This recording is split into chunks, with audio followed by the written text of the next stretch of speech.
What's up, you beautiful chuds, and welcome to the Let's Talk Horror channel podcast, and welcome to the Creep Zone, where we have very honest, very unrated, unfiltered conversations about something from the world of horror. On this episode, we are talking about a classic, a iconic movie from the world of horror. Although there is definitely going to be some mugs out there that are like, it's not fucking horror, it's thriller. It's a thriller movie. It's not. I don't give a fuck. But at this point, you know that I don't give a shit. I'm talking about anything that I really want to. I mean, I'm not talking about like Land Before Time and stuff like that. That's definitely not a horror. Although there are some pretty scary bits in it. So yeah, maybe coming next, Land Before Time, or the one with the fucking what is it? Water shit down. That's a fucking scary one.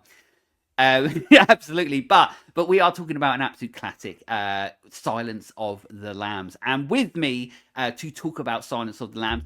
If you are watching this on video, you already know who it is. If you are listening to it, well, then you can't see who it is. But it is my BP brother from another mother. I'm going to go into it all, as bored as he probably is by it all now. But BP, welcome back to the show. Oh, thank you for having me. I really don't like this movie at all. Um, I don't know why you asked me to be a part of it. No, I'm so happy to be here to talk to you about one of the greatest horror movies ever. I'm in that camp of what are we talking about? A psychological thriller is part of the horror genre. It is a subgenre. People don't understand a subgenre means it's still part of the bigger picture, which is horror. Okay, what happens in this movie is horrific. There's a man who eats people. There's a man who cuts women's skin off and dresses like them. And there's other things that are horrifying. So the fact that people say this isn't a horror movie, you're wrong. You're just Absolutely. wrong. Yeah, categorically wrong. Change everything on Google, Wikipedia, whatever. If it just says thriller, it is horror. And I completely agree with you. And if you don't agree with it, whatever. Don't listen to the episode. Don't watch it. Get out of here. That's it. Exactly. But as I said, BP is from Dissect That Film. Fantastic podcast. Make sure you go and listen to it. He obviously will promote it, the absolute shit out of it at the end of the episode. So stick around so you can find out wherever. But BP is basically there's a couple of BPs. The novelty is never worn off on me. But basically we share the same name. We both my name in real life. I don't know why it was BP. It just happened. I don't know why, but I could have just called him myself Brett or Parker, like Parker. But and in this, I'll refer to you as Parker because I'm getting so confused all the time. But we both share the same name, Brett Parker. So it's wild to me that we both are two Brett Parkers in the world somewhere podcasting. And you know, I bloody love it. I don't know why I love it so much, but I fucking do. Because it's a rarity. Because of how rare it is. Like, how often do two people get this close, that share the exact same name? It's probably not many. Probably not many. I mean, unless your name is Michael or Kyle or something that is so common in the world where it's like, hey, but no, this name, I feel it's a rarity. Yeah, it is a rarity, and we are both it, and we are podcasting. And we're going to be talking about, as I say, Silence of the Lambs. So Silence of the Lambs was released in 1991. It's directed by Jonathan Demme. I don't know how to say it. It's Demme. Yep. Demme, that's right. Yeah. So, I mean, I'm not going to get this shit right. All these names are going to be fucking I will wrong. help you. I will help you. Yeah, that's what you're here for. Yeah, to help me. As we always know, that Parker is the more intelligent Brett Parker. Obviously, I'm the thickest shit moron. Don't put that on me. Don't do that. I'm like the younger brother, but I'm older.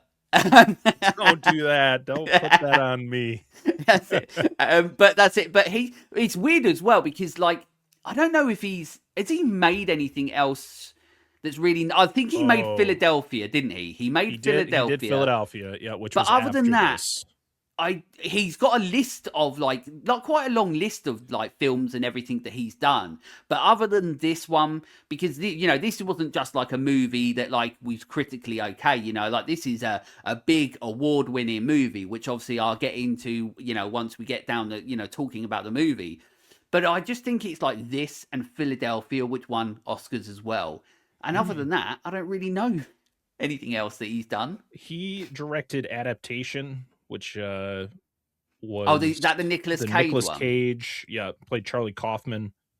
Oh no, he didn't direct that. Why was his name part of the? Oh no, that was producer. Sorry. Oh no, it says Oh, that's it. director. I don't know. Basically, he only does direct or puts his name to things that are going to win Oscars. Yeah, never mind. He didn't direct that. Don't listen to me. Let's see. What did you direct other than? I know he had a couple big movies before this, because I know that one of the castings that he was going to do before casting Jodie Foster was Michelle Pfeiffer, who was in one of his movies. I think it was Married to the Oh. Mob, which came out a few years before this. But yeah, not a whole lot Not the of like biggest deal. big movies that probably most people would remember. A lot of the cinephiles out there would probably be like, "He directed this," and be like, Yeah. "All right." All right. Yeah. I don't give a fuck. I don't care too much. Like we're talking about Silence of the Lambs, not his other bloody movies that I don't know he made. But it's starring obviously legendary, iconic Jodie Foster. We're going to get into the cast. I mean, I love Jodie Foster. I not just in this. I just love her. I don't know what this is. I've always had this major affection for Jodie Foster. And I just think that she's just such a fucking cool, rad person. Oh And yeah. she's always great. Like, she always was one of those people that she's so different in the movies to who she is as a person outside of it. And people don't expect her to almost be the person that she is outside of it when you see her in interviews and stuff. And I'm Mhm. like, I just want to spend all my fucking time with her. She sounds like she would be the best fucking time. And, but she's just such a legend, an icon. She is an actress who, it doesn't matter what she's in, you know it's going to be good, or at Yeah. least she is going to be good in it.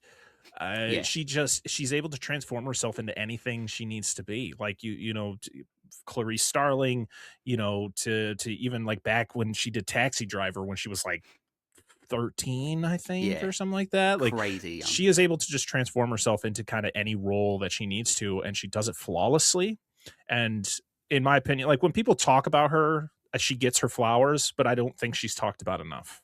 Yeah, I absolutely completely agree with you. She's one of those people that doesn't really come up. Like for me, it's like she is up there is in a top 10 probably for me of the greatest actors of all time. Mm-hmm. If you're going to have a list of the greatest performers in movies of all time, Jodie Foster is going to be on that list for me personally. Well, it's not going to be for everyone, but for me personally, I think she just is just so good, like you're saying, in everything, whether it's a small part, whether it's the main lead, whatever it is. It's just she just brings so much to it. But talking about bringing so much to a movie, Anthony Hopkins or Sir Anthony Hopkins.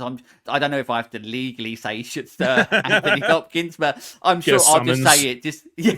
I'll just say it just in case. But Sir Anthony Hopkins, Ted Mhm. Levine, I think it's Slovene. yeah, something like that. Scott Glenn, Brooke Smith, and Anthony Held, which I kept on writing his head, which is the guy that plays Giles in Buffy, but it's not him at all. Yeah. Nope, But yeah, not that guy. it's not that guy. On IMDb, it sits at 8.6 out of 10, so crazy high for IMDb still, and at 95% on Rotten Tomatoes. So once again, as I always say, if you're somebody that lives your life by knowing whether Rotten Tomatoes tells you to watch a movie or not, then yeah, this movie's telling you should watch it. But I mean, you should be watching this movie Yeah. anyway.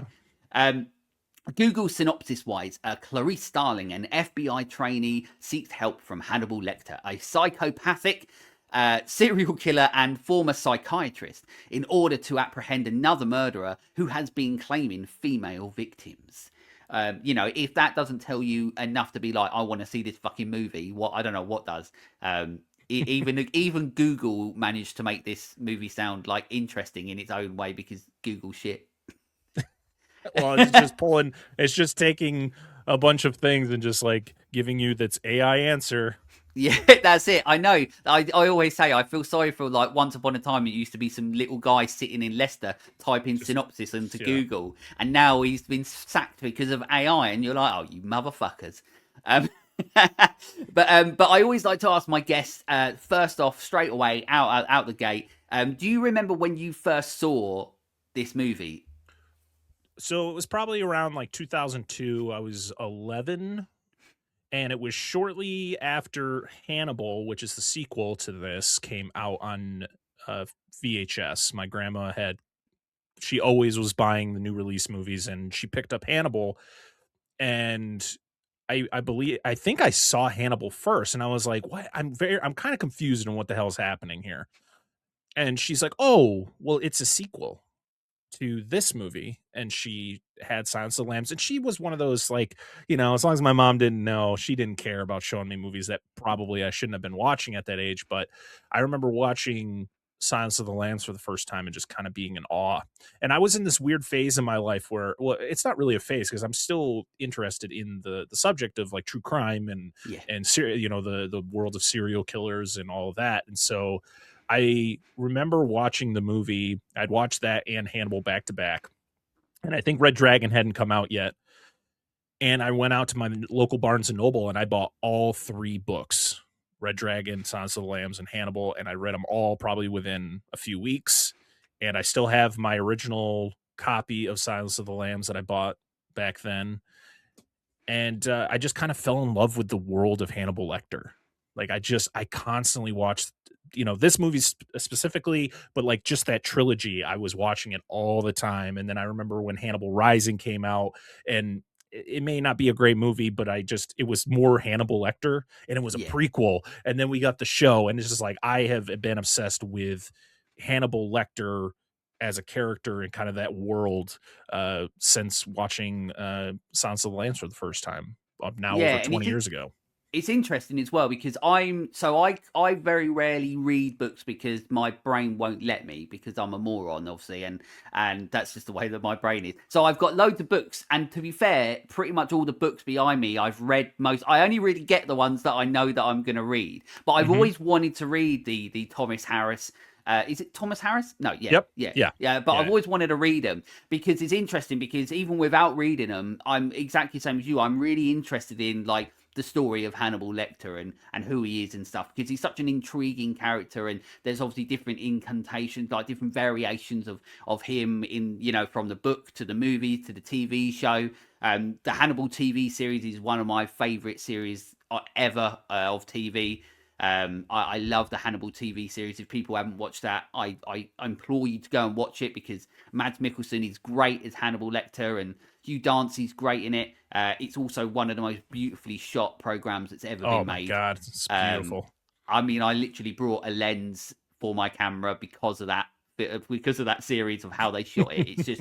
It's so fucking good. But yeah, like you're saying, like the movies, the movies have got the history as well. It's not just Silence of the Lambs, it's Red Dragon, it's Hannibal, and then Hannibal Rising is the continuation. But yeah, he's just an interesting character, but also it's funny how like he's not the only interesting character of this movie, which is what's so interesting about the movie. You would think like you've got a cop trying to do this, and then you've got this other person over here doing this, and your focal point is always going to really be on like this psychopath, this Hannibal Mm-hmm. Lecter. But yet it's about everyone. It's about so many people. It's almost like as if it's 3 people's journeys, that we're watching, and that's what I find so interesting about this movie. And we're getting to it all.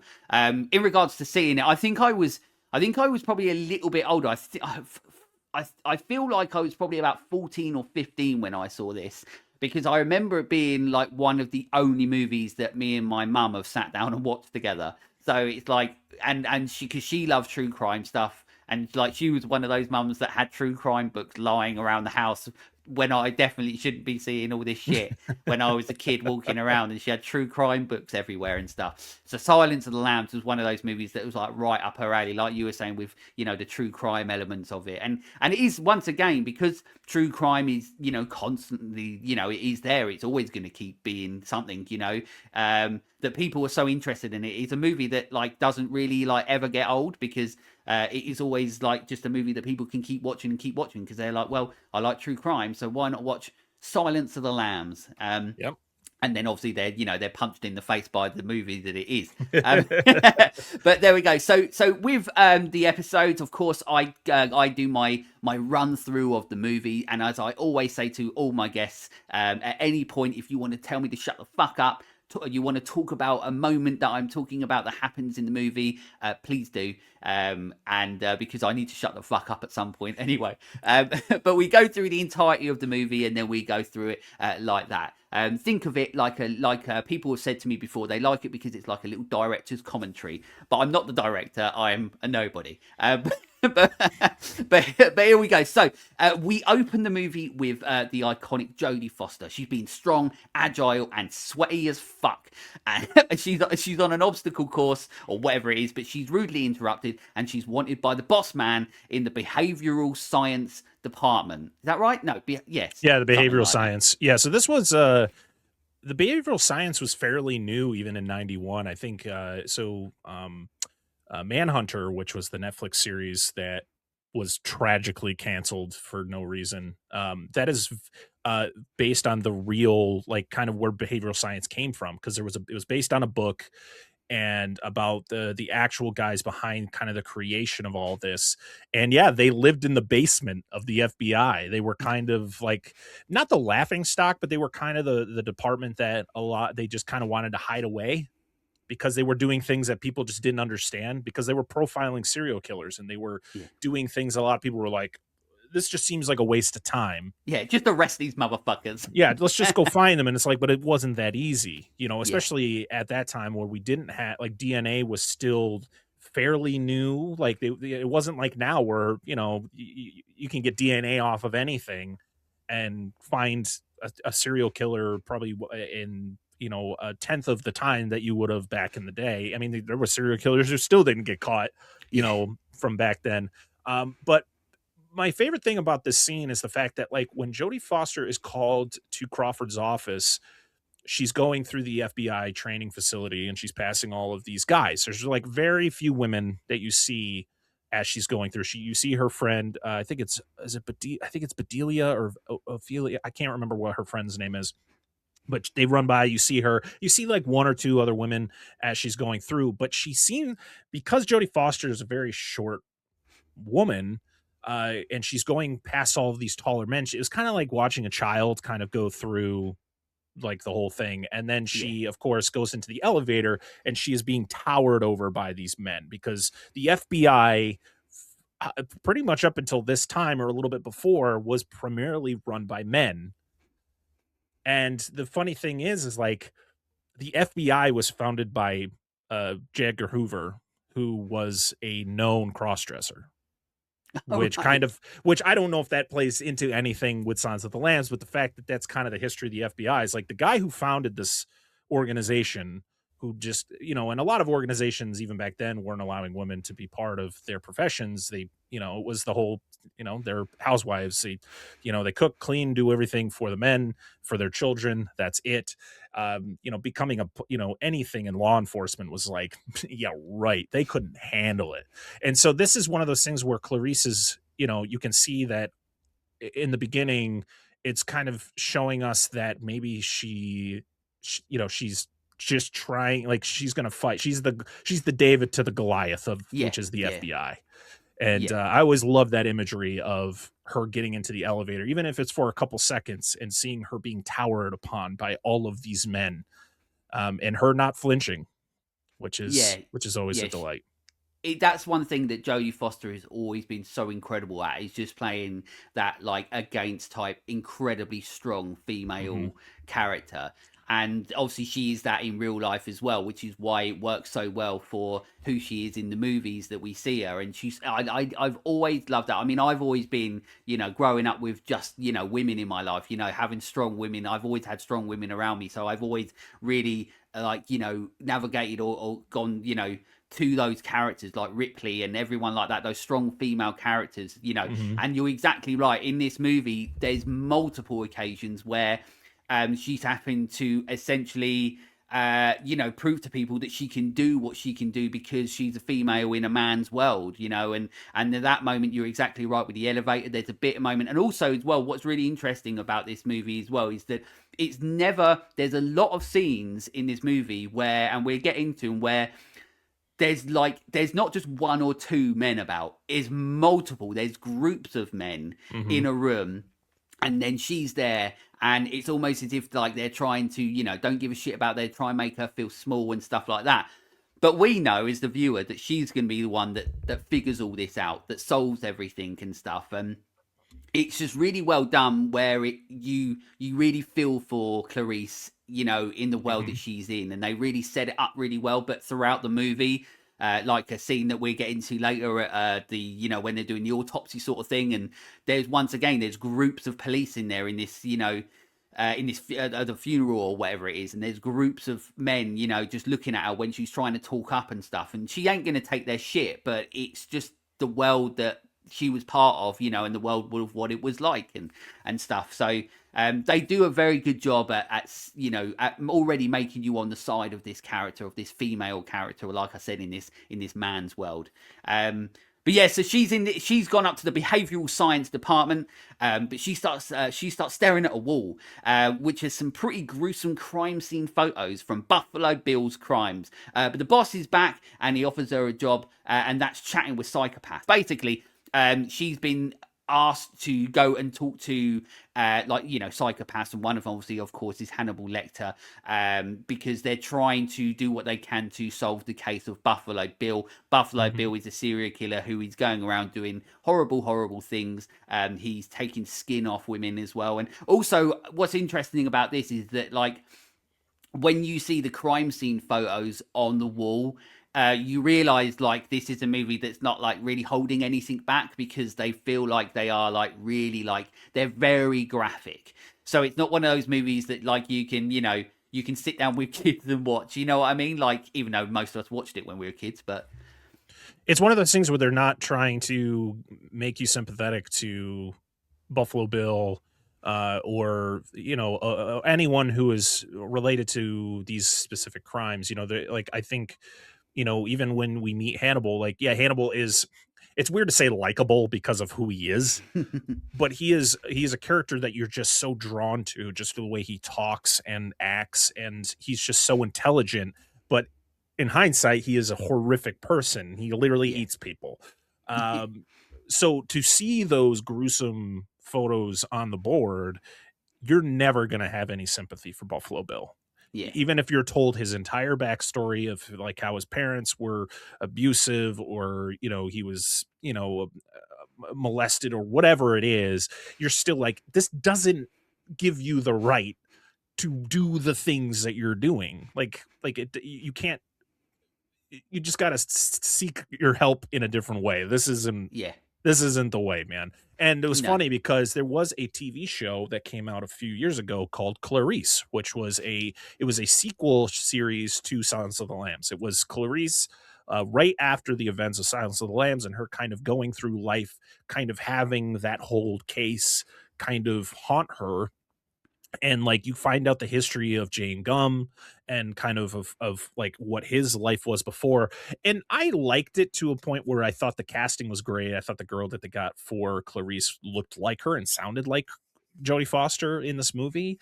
It was just kind of boring. Like, it didn't really give us much. And to be honest, I didn't need to know more history about Jane Gum. Like, I wanted just Clarice to go on and do other investigation, yeah. solve another major crime, instead of it kind of going back to a character that is now dead that we didn't really need to know any more about. Like, and also, they didn't own the rights to the name Hannibal Lecter, so they couldn't even talk about him in the show. Oh Like, they couldn't no. even, they just like, oh yeah, remember the time you talked to that guy, that psychiatrist in the prison? Can't say his name though.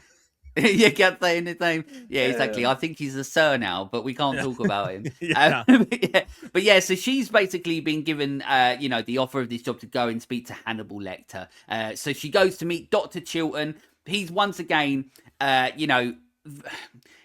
set him up to once again be this very like a man type of character towards a female character. Basically, he like acts like he's like a dirty, smarmy pervert. He You know what I sucks. mean? Yeah, he sucks. He's a dirty, Sucks. like, he's an arrogant piece of shit.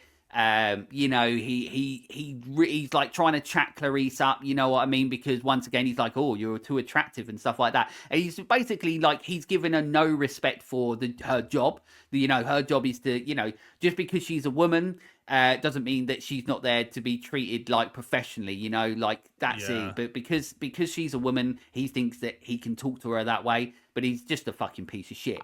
I Um, love when they go downstairs though, and she goes, "I think I should go in by myself. I think it would, like, with you, since you guys are enemies, I think it wouldn't be good for you to join." He's like, "Oh, you could have told me that up in my office." And she's like, "Well, then I wouldn't have had, your yeah, company." And it's like, yeah, just screw you, man. You suck. Like, yeah, Chilton is one of those guys where he doesn't have any true friends, because even the people who are maybe like him in a way aren't even going to be friends with him, because he is just so up his own ass that yeah. he just sucks. This is a Yeah, he's perfect just sucks. spot for him. You're right. He's one of those people that never has any real friends, No. and like he thinks like the world loves him, but no one loves him at all. He's just an Nope. arrogant piece of shit. Hmm. But then, of course, you know, quite early on in the film, we get our first meeting between Clarice and Hannibal Lecter. Hannibal Lecter, he's intelligent, polite, charming, but he has the most purest evil eyes. It always reminds me of Dr. Loomis, you know, from Halloween, with the blackest eyes and Yeah.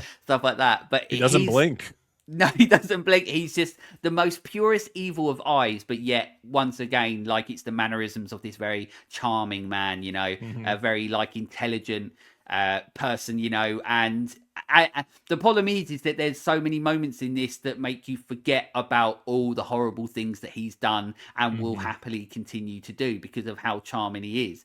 But also, you know, he's pretty arrogant as well, and he comes across as basically a bit of a dick to Clarice, and yeah, you know, he's just being a bit of a flat out dick to her, you know what I mean? And but then the problem is that he's always somebody that's always 5 steps ahead of someone as well, and I think that that's what great about this movie is like Clarice might be like one of the only people he feels like that he's not always 5 steps ahead of someone, and I like that, you know, and maybe like that's why he has so much affection for her. You know, without reading the books, if I'm just taking the context of like watching the movie, you know, it's like maybe it's like not necessarily like he's met his match, you know, and he's got a, you know, an actual opponent, so to speak. It's just like I feel like he has this sort of like from the first meeting, there's a form of respect for her, which obviously carries on throughout the movie. He definitely sees someone who can be at his level, because even after she tells him that she's a trainee, he feels offended by this, because he's like, "Oh, they don't even have the respect to send me a professional. Like, this is somebody Yeah, who's going through, training." But as he continues to have that conversation with her, and she kind of stands up to her for herself, she very much stands strong on what he's saying, and he's I don't think he's used to that, especially with anyone they've sent to him in the past, and it's probably been mostly men.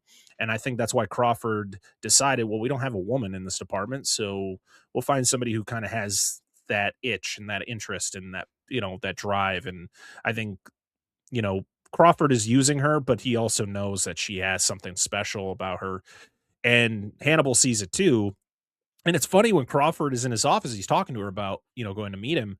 And he's like, don't tell him anything personal, because he's going to use it against you. And somehow Hannibal is able to get all of that out of her, yeah, like, or she is willing to give it up to him, to kind of, maybe it's a trust thing. Like, maybe if I yeah, do give him this personal information about myself, it will open him up to tell me the things I need to know, about Buffalo Bill.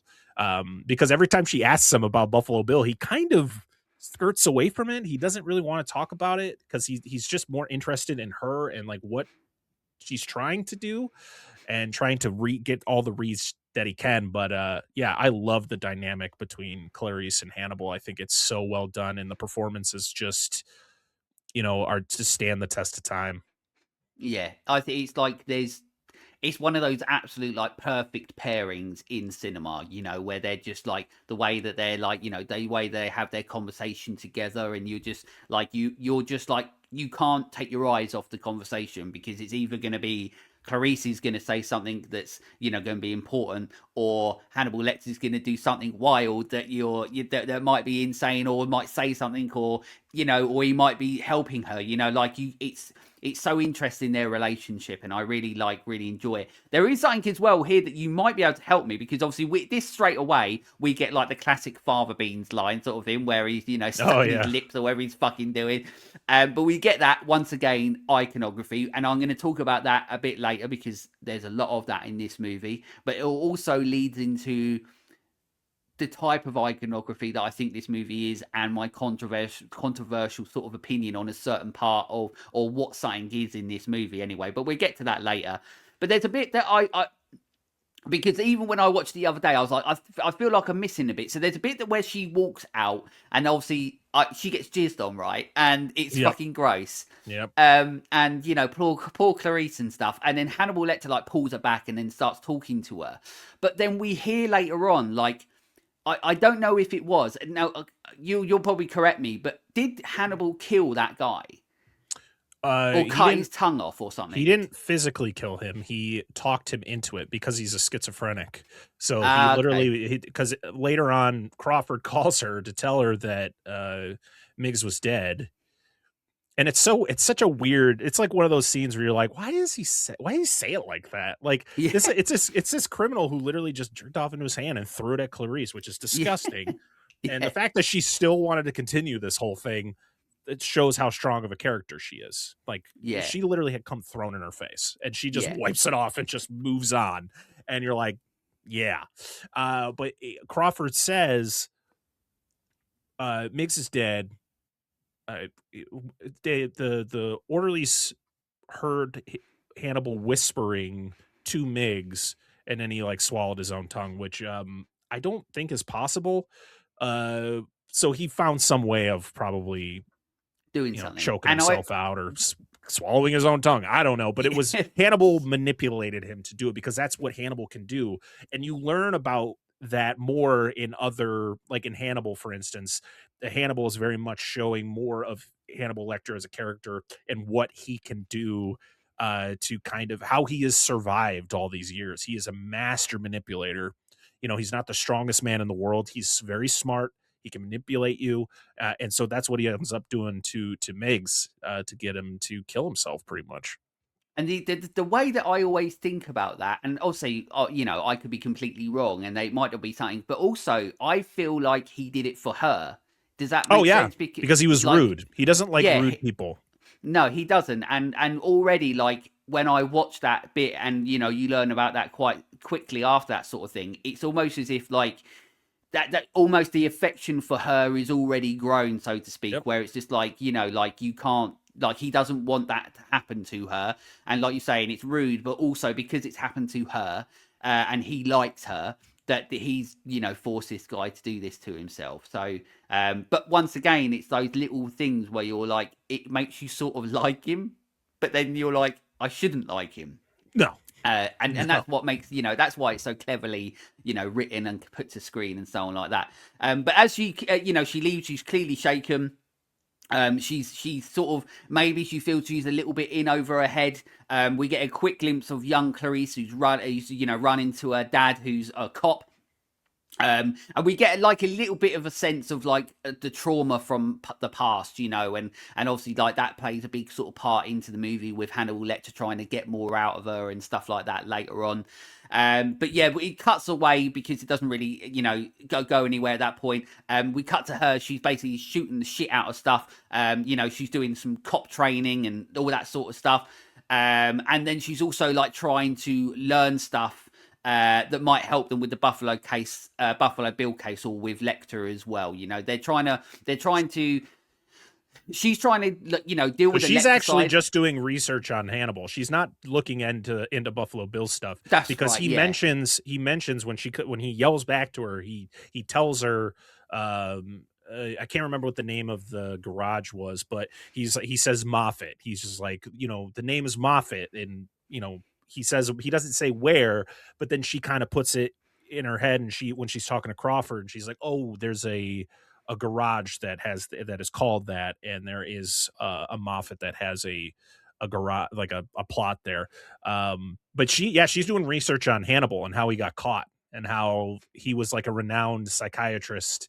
And because it shows you like the clip of like, he won awards and he was, this famous psychiatrist in Baltimore. And then it's like shows the fall of Hannibal, which is always good because she's trying to figure, because she's taking the information that he's given her and going with it. Like it's more about him than it is Buffalo Bill, but it's all going to lead to Buffalo Bill, which Yeah. I thought that was a really good transition where you're expecting her to do more research on Buffalo Bill, but no, she wants to get to know Hannibal more. She wants to know the ins and outs of this guy so she can understand when he's given her these weird riddles, she can solve them.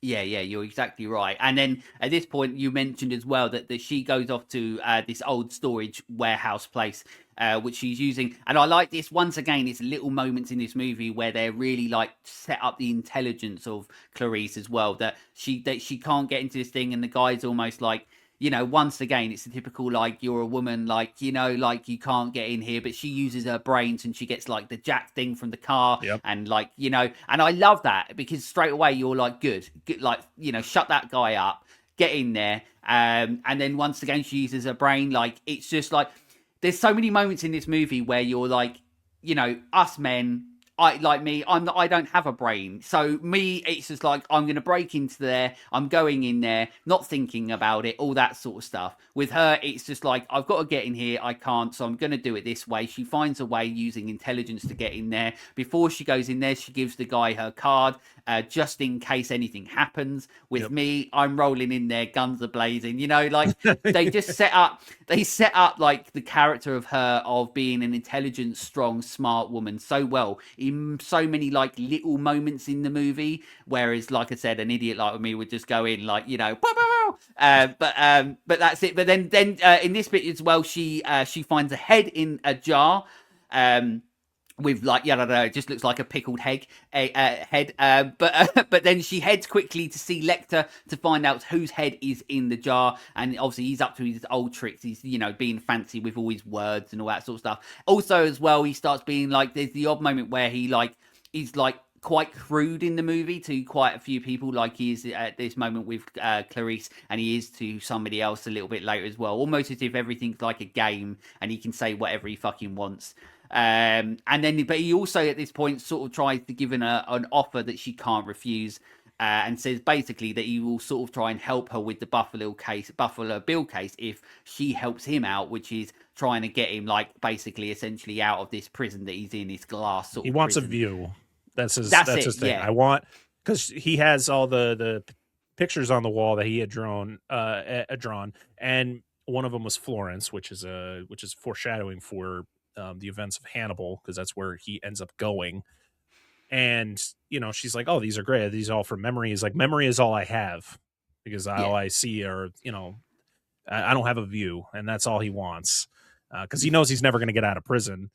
So at least I want to be able to see outside. Yeah, let's have like maybe a little a little room with a view would be nice for him, because as you say, he's intelligent enough. He's never getting out unless he escapes, but we'll see what happens. But we then cut to a woman in a car, and then some perv wearing night vision goggles who's watching her as she's walking her apartment. Some guy is basically doing the Ted Bundy trick, the piece of fucking shit. Pretending that this is basically what Ted Bundy used to do. He used to lure women in because he used to pretend that he had a broken arm, and he would be trying to put like books or something into the back of a car, and he would like drop them and stuff, and then women would try and help him, and then he would get them into the car, and that would be the unfortunate start to the monstrous things that Ted Bundy would do. He's a fucking piece of shit. And I find that interesting as well, because a lot of this movie, of course, it talks about like the Ed Gein side of it as well, but that like predominantly is like, that's Ted Bundy, that side of it. Yeah, this was specific scene was the Ted Bundy portion, because there was a couple. Buffalo Bill was influenced by, or was created based on, a bunch of different serial killers. Even Hannibal was based on a certain person that Thomas Harris had met, who had similar traits to him. He was a renowned doctor who did some pretty messed up stuff, and just having he said he would visit him and have conversations. And actually, if you listen to the audiobook of Silence of the Lambs, which I did last year. There's a precursor, like where Thomas Harris actually talks about um, his experiences with this guy, and like and kind of how when he left his final conversation with him, he's like, this is my character. Like, this is the character that I write of Hannibal Lecter. This is the guy who is going to be the influence for Ed Gein, Ted Bundy. I think John Wayne Gacy, I think, was somewhat of an influence in a way. But there was like, some pretty renowned serial killers that were kind of the basis of Buffalo Bill. And yeah, seeing this is just horrific. And the way that it's shot is just awful. Because Yeah, again, this movie wants you to see everything. It doesn't yeah, want to hide away what it's doing. It wants you to see the horrific things that Buffalo Bill is doing to these women. yeah. You want to feel uncomfortable. It wants you to feel uncomfortable because you don't want to ever feel sympathy for this guy and what he's doing.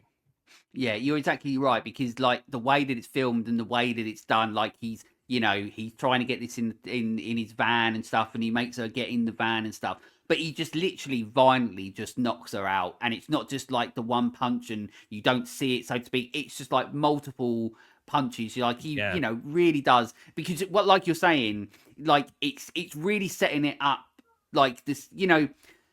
The people that do these sort of things, they don't have brains that work like normal people, and violence is like, as soon as that violence hits, it happens. It's like to the extreme nature, and that's why we have such these horrible things that happen with these horrible things. And I think that this moment really, like you're saying, once again, it continues to set up a character that you just hate, because Mhm. the violence, like the immediate violence, and the way that he, attacks this woman, is just horrible. And you're exactly right. Like, it doesn't shy away from it. It's just the way that it is, the sound of it. It's just a horrible scene. And you know that, unfortunately, like, bad things are going to happen to this woman.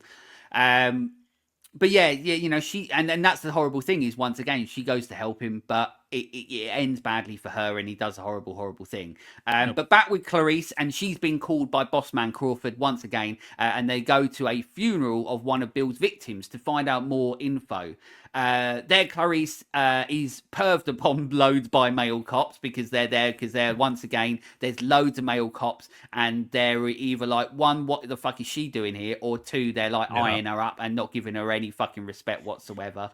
Yeah, it's Um, it's very similar to the FBI headquarters situation where yes, they're looking at her like, what? Yeah, why is she here? Like, what is she gonna do? And my favorite thing is when like they're all, there's a bunch of them there and they're all talking, and she's like, I'm gonna need everyone to just, we gotta kind of disperse. Like, we appreciate what you've done for the victim, but we need, like, if you're not fully involved in this thing, you guys need to leave. And they're all just kind of like, at first they're all kind of offended, and of course they have to have like some male presence come in and kind of be like, oh no guys, yeah, but it really shows like she doesn't care. Like, she no, doesn't care who these people are, or if they're men or not. Like, listen, I'm trying to help the family of this victim. You guys need to go, because all you're doing is just sitting here chit chatting about whatever.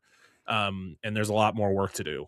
And even when she takes control of the autopsy and she's going through and really kind of blowing all these guys' minds by, yeah, how she's, seeing everything. And she's even shocking the mortician, who's kind of sitting there like, well, I didn't even look into that. I didn't even see that. And then discovering the moth, which was kind of like the nail in the coffin. Like, this chick knows what she's talking about. She's good. Like, wow. yeah, And yeah. Crawford's And super impressed, of course.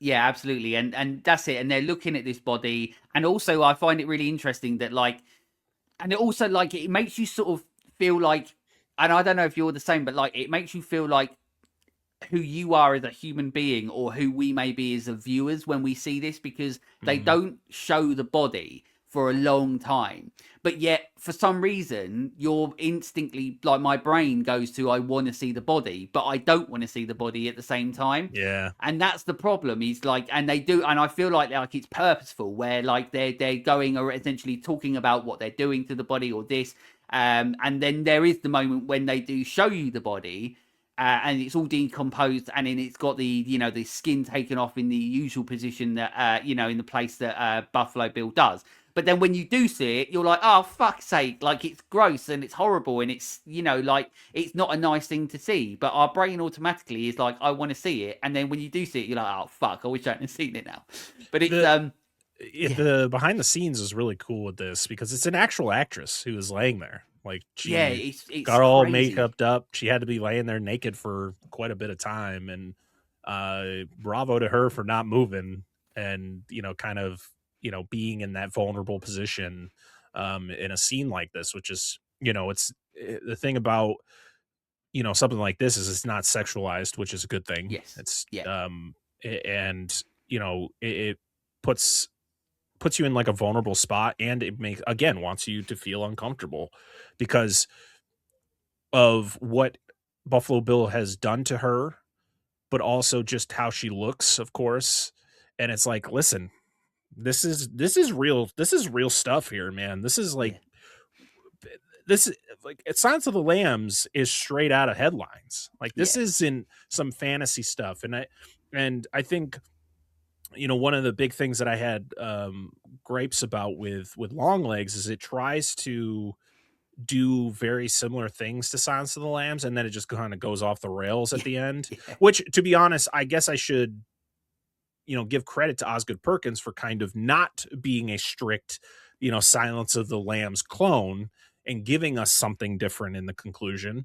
But I think it tries way too hard to be like Silence of the Lambs, and then it kind of, when it does make that twist, it's too much where I'm just kind of taken out of it. I don't know, maybe I need to rewatch it, but it just, to me, it You're exactly right. It starts off strong, Longlegs, but it just kind of goes off the rails to the point where it's like, I like a good twist, but when it's like so far from my core story or my core plot, then it kind of loses me. So yeah, no, I feel the same way about Longlegs. It had me up until it became like definitively so fucking wild and weird, and then you're like, oh, okay, now I'm out of it. And that's the thing, and you're exactly right about this movie, is that it's like this is a very realistic movie, that even though like you might have like a heightened character like Buffalo Bill and Hannibal Lecter, and of course these people, these characters, everything, like they can exist in the real world, but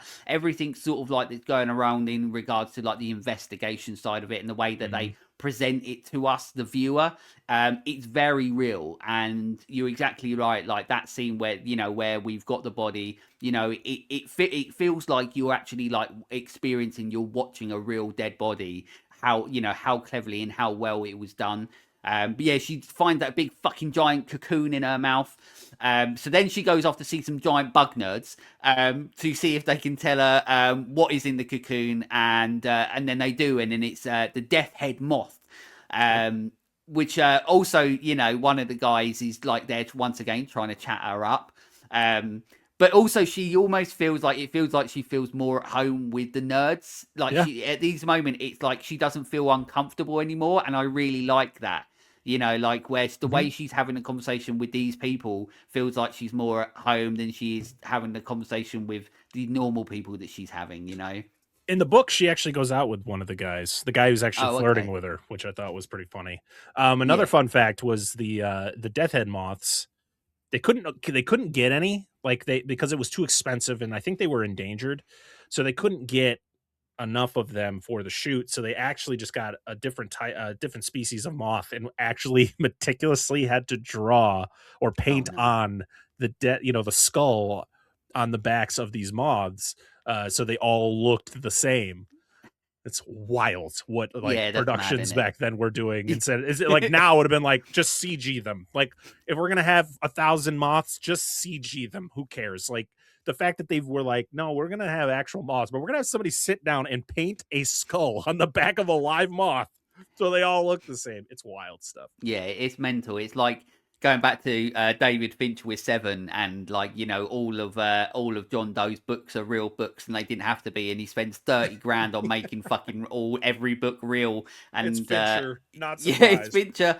But yeah, so we now cut to a house. a house where you can tell that very bad things happen. Especially the fact that Buffalo Bill, at this point, we see him sitting on a chair, completely butt naked, and someone's down a well who happens to be the senator's daughter. I haven't got a clue. I don't think that he knows that. I mean, it doesn't really pay too much of a big part story wise for Buffalo Bill, but I don't know if he's really aware that he's captured the senator's daughter. I think that it's just the fact that it was a woman, and I mean, I don't know if you know whether it is the case that he knows that it's the I senator's don't think he daughter. does. I don't think No, he I does think it's because just the case that it's a woman. he's not killing girls because of who they're related to or kind of any connections to that. That he's killing them because of course, he's stalking them at first because they are the right size for what he needs for the skin that he is going to remove off of them. So they're bigger girls, and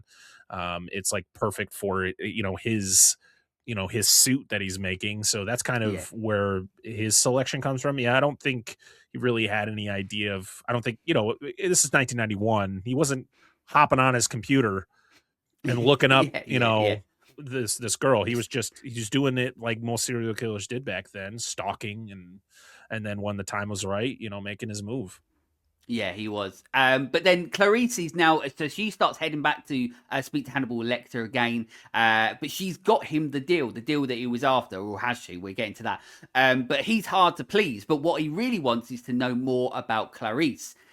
Which he does to start, what she does, and then obviously she starts talking a little bit more about her and her life. We learn about what happened to her father, and we obviously said we keep on seeing glimpses of her previous, when she was a kid with her dad who was a cop, and then Lecter starts to talk about Buffalo Bill, and then gives some decent info. So it's like almost like she keeps on sharing more about her trauma and her past, and of course, like he was a psychiatrist, so it's almost like he's trying.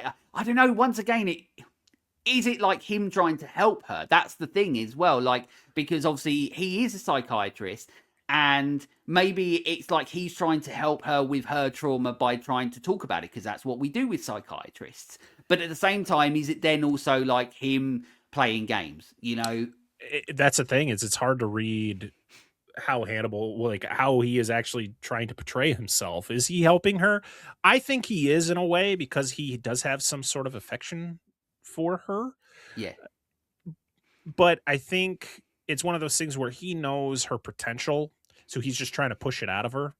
Like, he yeah, knows that she's smart, she's very intelligent, so he is not trying to spoon feed her information. He is giving her just enough so she can kind of put two and two together herself and kind of showcase that she is, she deserves to be in this position and yeah, deserves to continue her career doing these type of things. But also, maybe it is some sort of therapy. Maybe he is trying to help her get over the fears that she has been facing for so long, with the fact with her father and the story with the lambs and all of that down the road.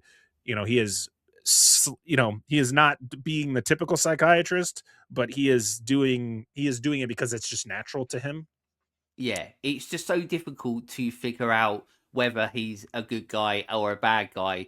But yeah, it's not like well, good guy and bad guy isn't the thing. But it's just I don't know. It's just it feels like he's like has just this affection for her, and this affection sort of like comes out in the form of like him trying to help her, which he doesn't really obviously really do to other people. But at the same time, like we're saying, like you said, like it's very difficult to know whether it's all part of his plan as well. And that's the other thing with him, him being the intelligent mastermind that he is.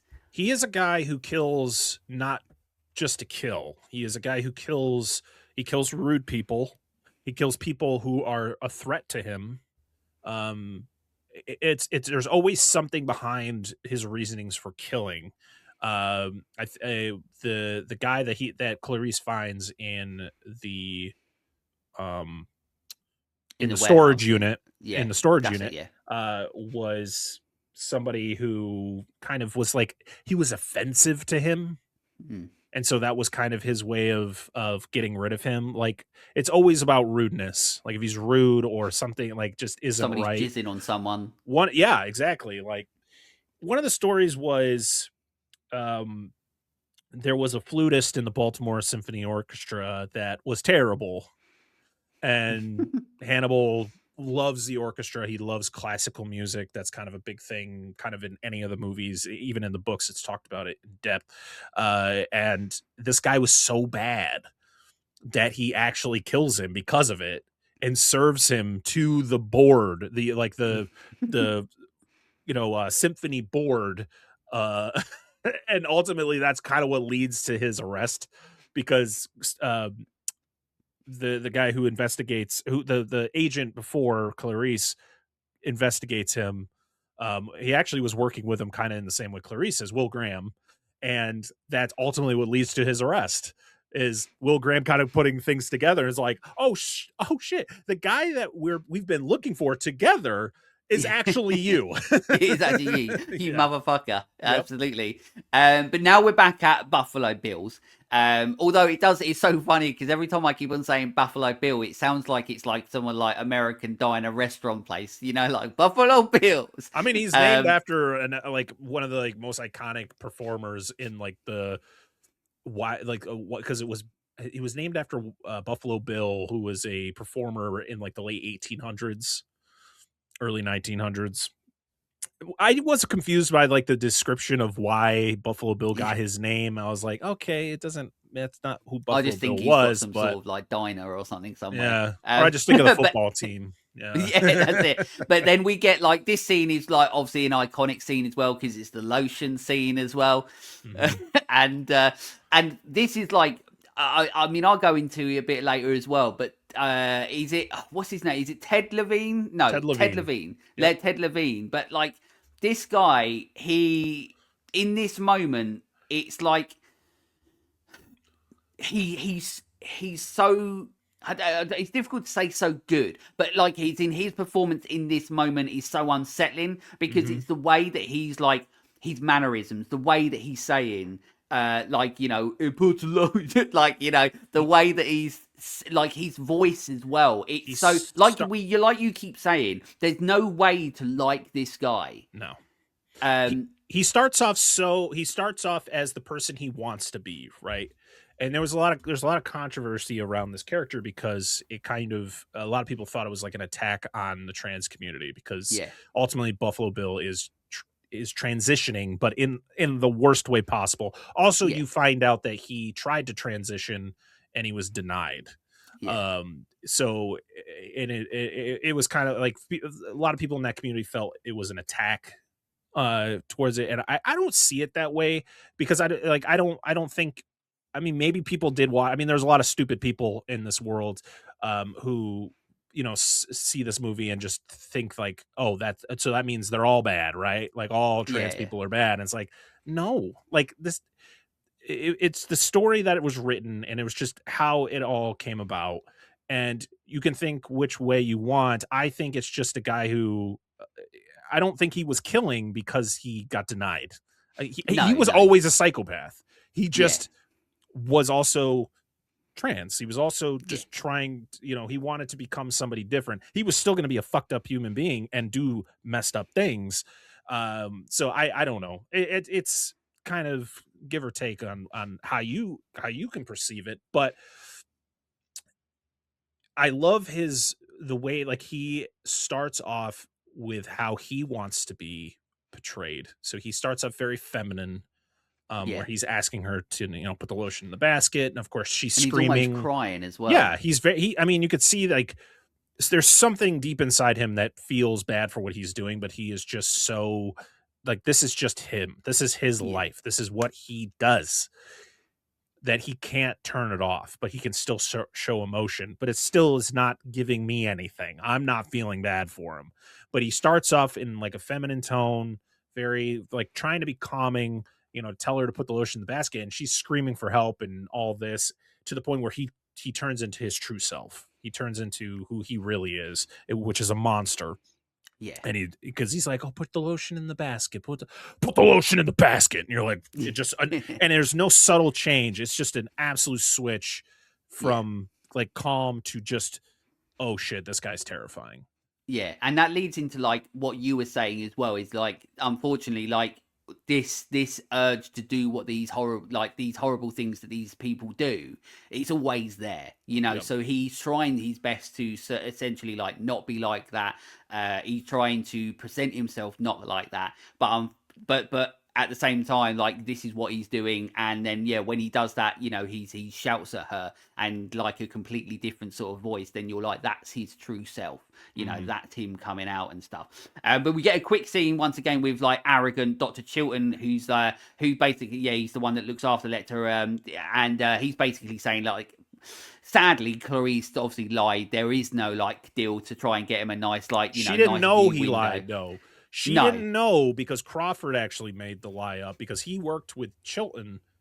He kind of talked with Chilton about the whole thing, and Crawford gave it to Clarice, and Clarice thought it was real. Like, she didn't know. So when Hannibal is like upset with her about the whole thing, she's like, I didn't have any idea that this wasn't real. Like, but this kind of puts it in her head, like, I can't trust anyone. Yeah. Yeah, no, no, exactly. And then obviously at this point you get Lecter. He's now transferred to Memphis. But we're here with obviously the this is the where we get to see like the iconography of Hannibal Lecter with the mask. We get like to see the proper like plastic Hannibal Lecter mask for the first time. Yep. And then also there's at this point we do notice that the pen, there's a pen that's gone missing. And of course, like, Yep. it's one of those moments where you're like, well, you know, like, as the viewer, you know that something's going to happen. The thing with movies like this, or, you know, and horror and stuff like that, it's like we've seen so much that it's all about showing us something in a completely different way to what we know is already going to happen. Like, we know that he's got the pen, so we know something horrible is going to happen. The interesting part is about how that's going to happen and whether we're going to be surprised as to how that happened. And of Yep. course, you know, when we get to that, we are very, very surprised. But Lecter, at this point as well, he's now face to face with a senator who's the mother of the woman in the well. And basically she's got like a new deal sort of for him as well. And then he starts to spill the beans a little bit more as to Buffalo Bill's name and so on like that, or who it, you know, it may or may not be his name. Obviously at this point we don't know whether, once again, Lecter's playing games. He does also start being a bit fucking weird again, where he's saying some weird shit to her, which he does quite a bit. And once again, it's one of those moments where you'll get taken back into going, oh yeah, like, I remember he's a bit of a bad person, you know. Yeah. My favorite um thing about you finding out Buffalo Bill's real name, which is James Gum, uh, the history behind that is in the book. It actually explains why his name is James, is because when they when the mom was given the doctor the name, or when they were filling out the paperwork, I think the dad forgot to put an E at the name of all his at the end of his name, or ES, because his name was going to be James, and he forgot, and so his name was James. right. That's it. And then, you know, I mean, that sets you up for failure, really, doesn't it? And then that's why they become bad people that they do. Yeah, But finish my goddamn Clarice, name. once again, she's head back to Lecter, and now he's in a different cell. This time he's in this like big sort of room. He's in like this metal sort of cage, so to speak. You know, it's not like he, you know, the glass cages he was, the glass cage of emotion he was in before. Now it's a metal cage that he's in. And you know, he's not pleased with her because, you know, she was lying about the deal and everything like that. Yep. She's now sort of like in more so of a rush because she really wants to try and figure out, you know, who Buffalo Bill is, because she knows that obviously it's the senator's daughter's gone missing, and, you know, she wants to do everything she can to save this woman, you know.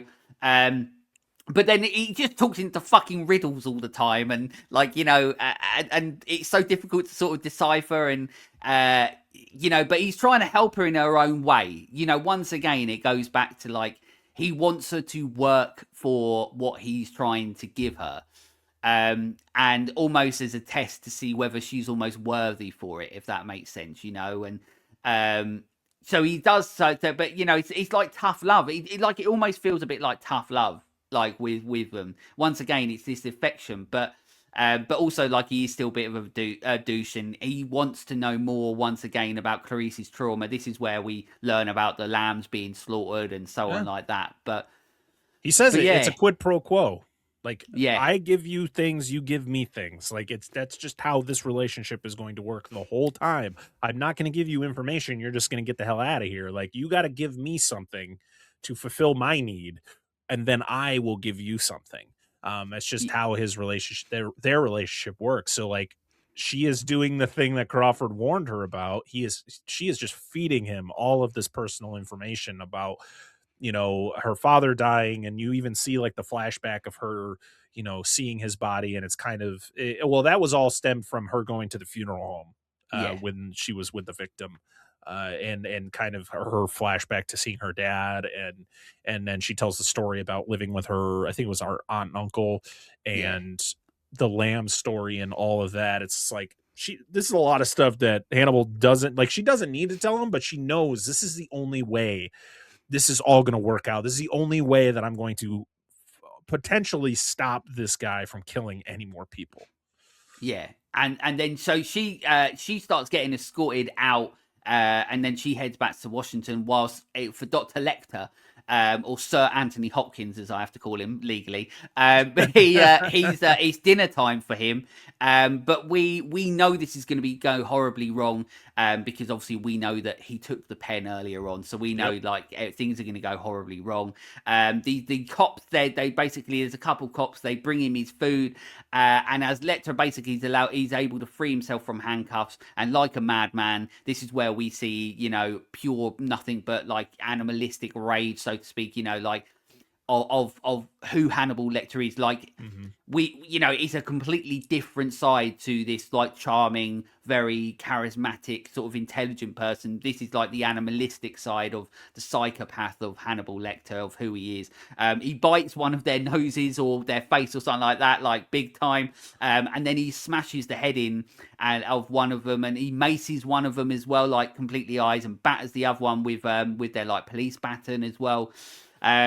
And it's very vicious, very visceral. This Yes. thing, very very violent. It's vicious, but it is like he is leading an orchestra, because the way that Yes, he is coming down and hitting the guy with the baton, it's like he is leading his orchestra.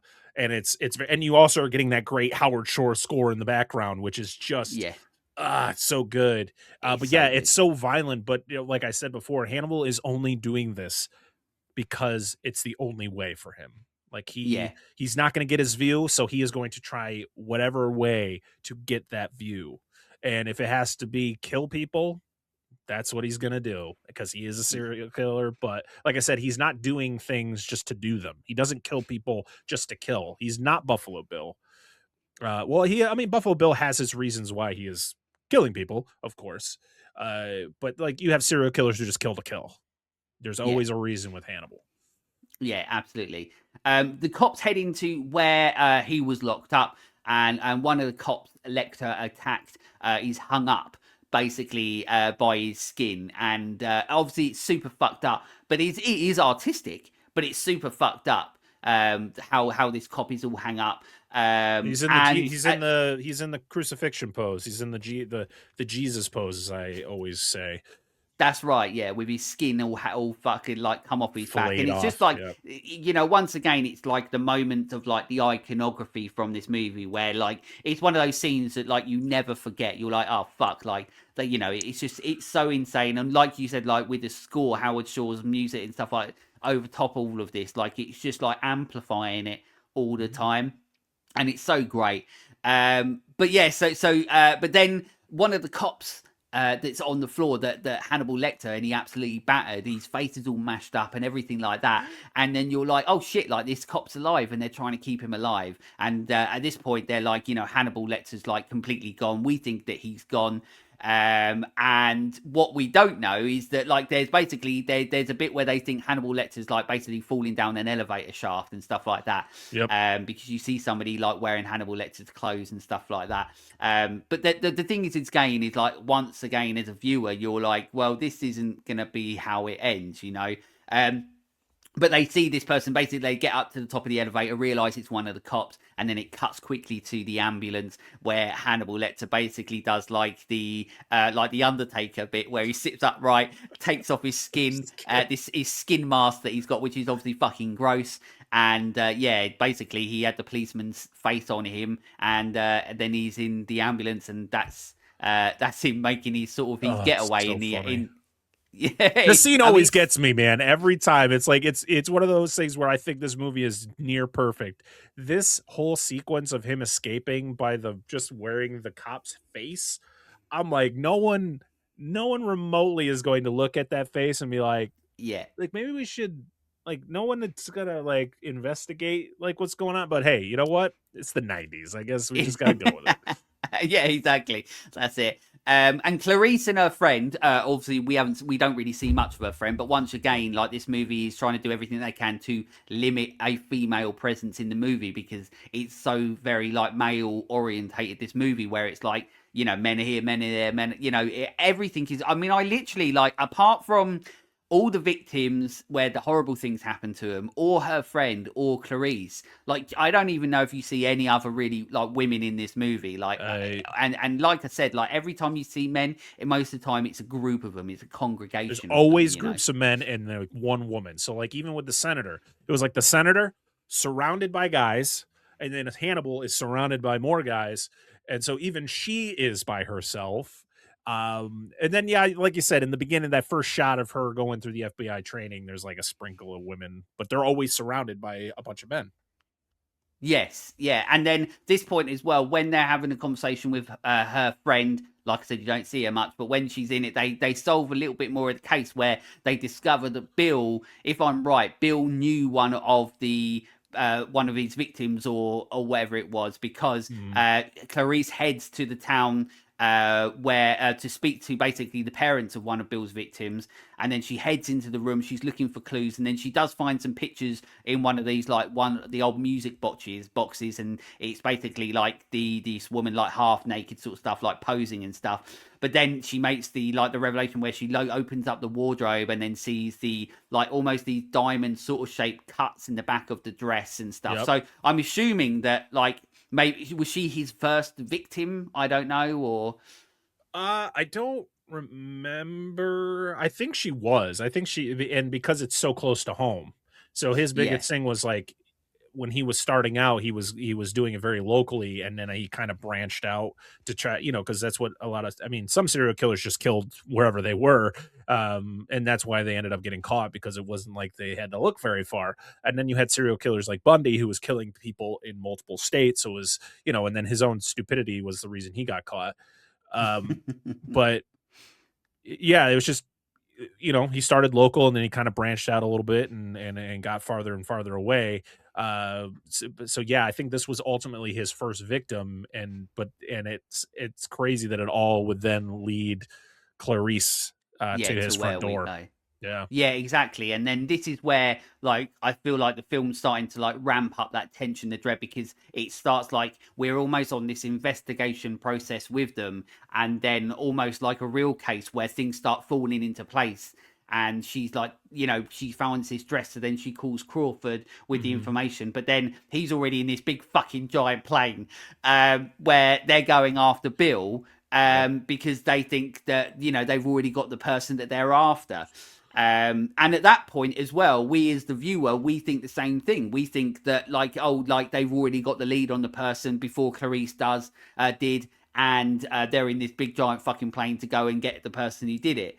But back with the real the Buffalo Bill, and he's getting all glammed up and he's putting on some makeup. To be fair, he's doing it pretty expertly. Like he's pretty good at it, at doing like the makeup and everything like. And he's getting on his favorite like rags that he's got, like a little kimono thing and stuff like that.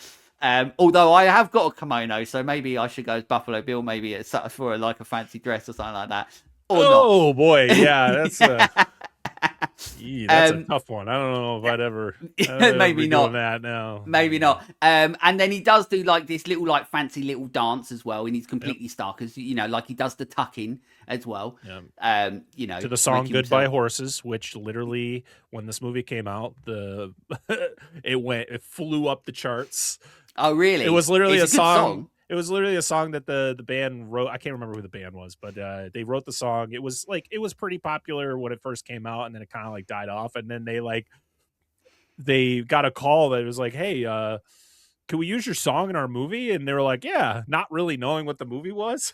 And then there was Yeah, like well, a whole it's a story good of the song, and band. also it looks like he's doing a music video. Yeah, it does. But it was funny because I think there was a story where the band actually saw the movie and saw where they put the song. And they were like, "Oh, well, okay. I guess Yeah, I yeah, guess we really didn't know what we were signing up for, so I guess we just have to go with it."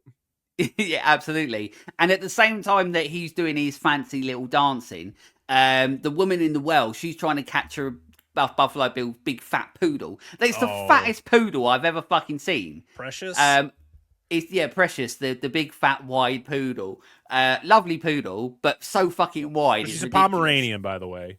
Oh, was it? Oh, I think okay, there we I go. think she was a Pomeranian. And she also appears in I think it's Pee-wee's Big Adventure and Yes. Batman Returns.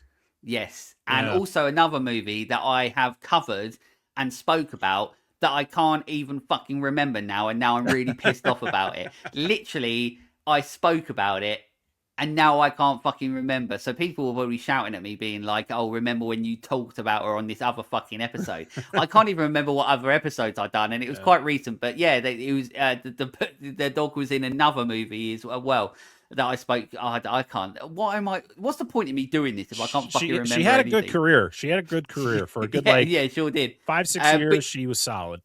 yeah, absolutely. But then Clarice, obviously, she thinks it's sort of like all over now. She thinks, Crawford, he's on his way to get Bill, and she's like sort of like following the rest of the leads, like trying to tie up loose ends, like Yep. speaking to people and stuff like that. Mm-hmm. And at the same time, we're getting shots where like the SWAT and the police and everything like that, they're at Buffalo Bill's house.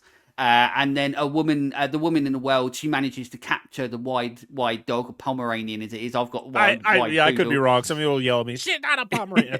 I think that's Something what like she that. is. Yeah, whatever. She's a dog. And at the same time, you're like cutting back and forth because the cops are moving in, and this is like once again, it's like as everything's unfolding, the tension and the dread in the movie is like constantly rising, constantly rising. Mm-hmm. So Clarice is out there like trying to tie up loose ends. You've got the woman in the well who catches the dog, Precious, and then the cops are moving in on the house.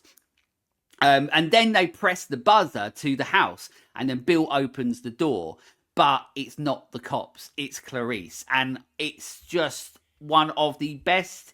I still think it's one of the best, like, twist reveal moments on screen, like, of all time. Because, like, your heart fucking, like, sinks. You know what I mean? Because one, you're like they're at the wrong fucking house, and Clarice is the one, and it's the way that it's shot. It doesn't like let on whatsoever that it's going to be Clarice. Like the whole time, it's him at the door. He opens the door, and you still see his face, Mm-hmm. and then it's shown that it's Clarice, and you're like, oh fuck. I would love to go back in time and be in a theater in 91 because that Yeah, would have been impossible. That was the year I was born.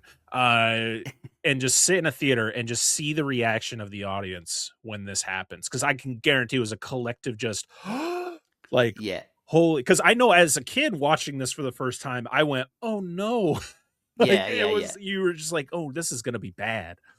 Yeah, it is. And you're exactly right. Like, I remember, I mean, like me being like 14, 15, whatever I was when I watched this. And I would have been like, oh, fuck, like, Yeah. Jesus Christ. Like, and it's such, I mean, as I said, the way that it's shot, the way that it's revealed is just so gut wrenching. But also at the same time, we know Clarice, and we hope that, like, she's going to have that survivalist nature that she has in her.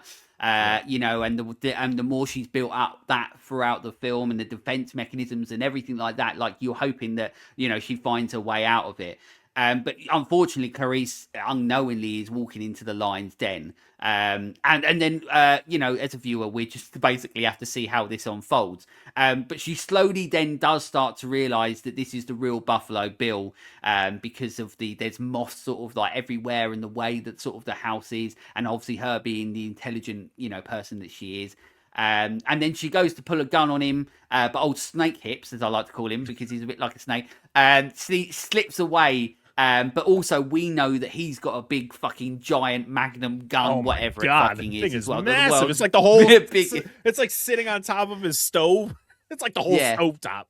it's so fucking big. And like, so you also know like the threat level is high. Once Oh yeah. again, you're like, how, like once again, like this last like 15-20 minutes of this movie is just like constant tension and dread and constantly building up, because you've got the woman in the well, you've got Clarice, you've got like not knowing what's happening with Hannibal Lecter, you've got Buffalo Bill, that he's got a gun, but also she's in his environment. So like at any point anything can happen to Clarice, and of course what, like we don't want anything to happen to her. And he also does, once again, it's the little things like I mentioned about like the way that he said and was shouting at the woman in the well earlier. It's the way that he like drops the cards that he's got, like as he's doing this snake hips, Oh like yes. leaving. Yep. You know what I mean? Like it's just like, and at that moment also there's like a little bit of arrogance to him, you know what I mean? And it's just like, it's almost like, well, I've been caught, like see you later. But yeah, it's just the little moments that like make, like when actors make decisions like they do in those moments, rather than him just being like scooting around a corner and then fucking off and you're like, oh, he's gone. Yep. It's those little mannerisms, those little moments where that's what creates the iconography of like these characters like Buffalo Bill and Hannibal Lecter and Clarice and so on. Well, because he was just dealing with I think her name is Chrissy, the one who's in the I think well, so, yeah. and she has Precious, and he's reacting to her having Precious. He's like, "You better not hurt my dog."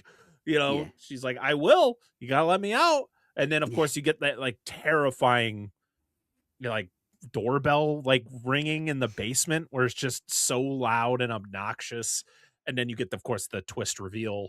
But then, yeah, just kind of the interaction between Clarice and Buffalo Bill, as he's trying to be helpful, quote unquote, and Yeah. then the clues kind of fall right into Clarice's lap to then him just being like, "Yep, gotta go." But That's it. it's funny because we get a scene earlier in the film of Clarice going through her training and she fails because she doesn't check her corners.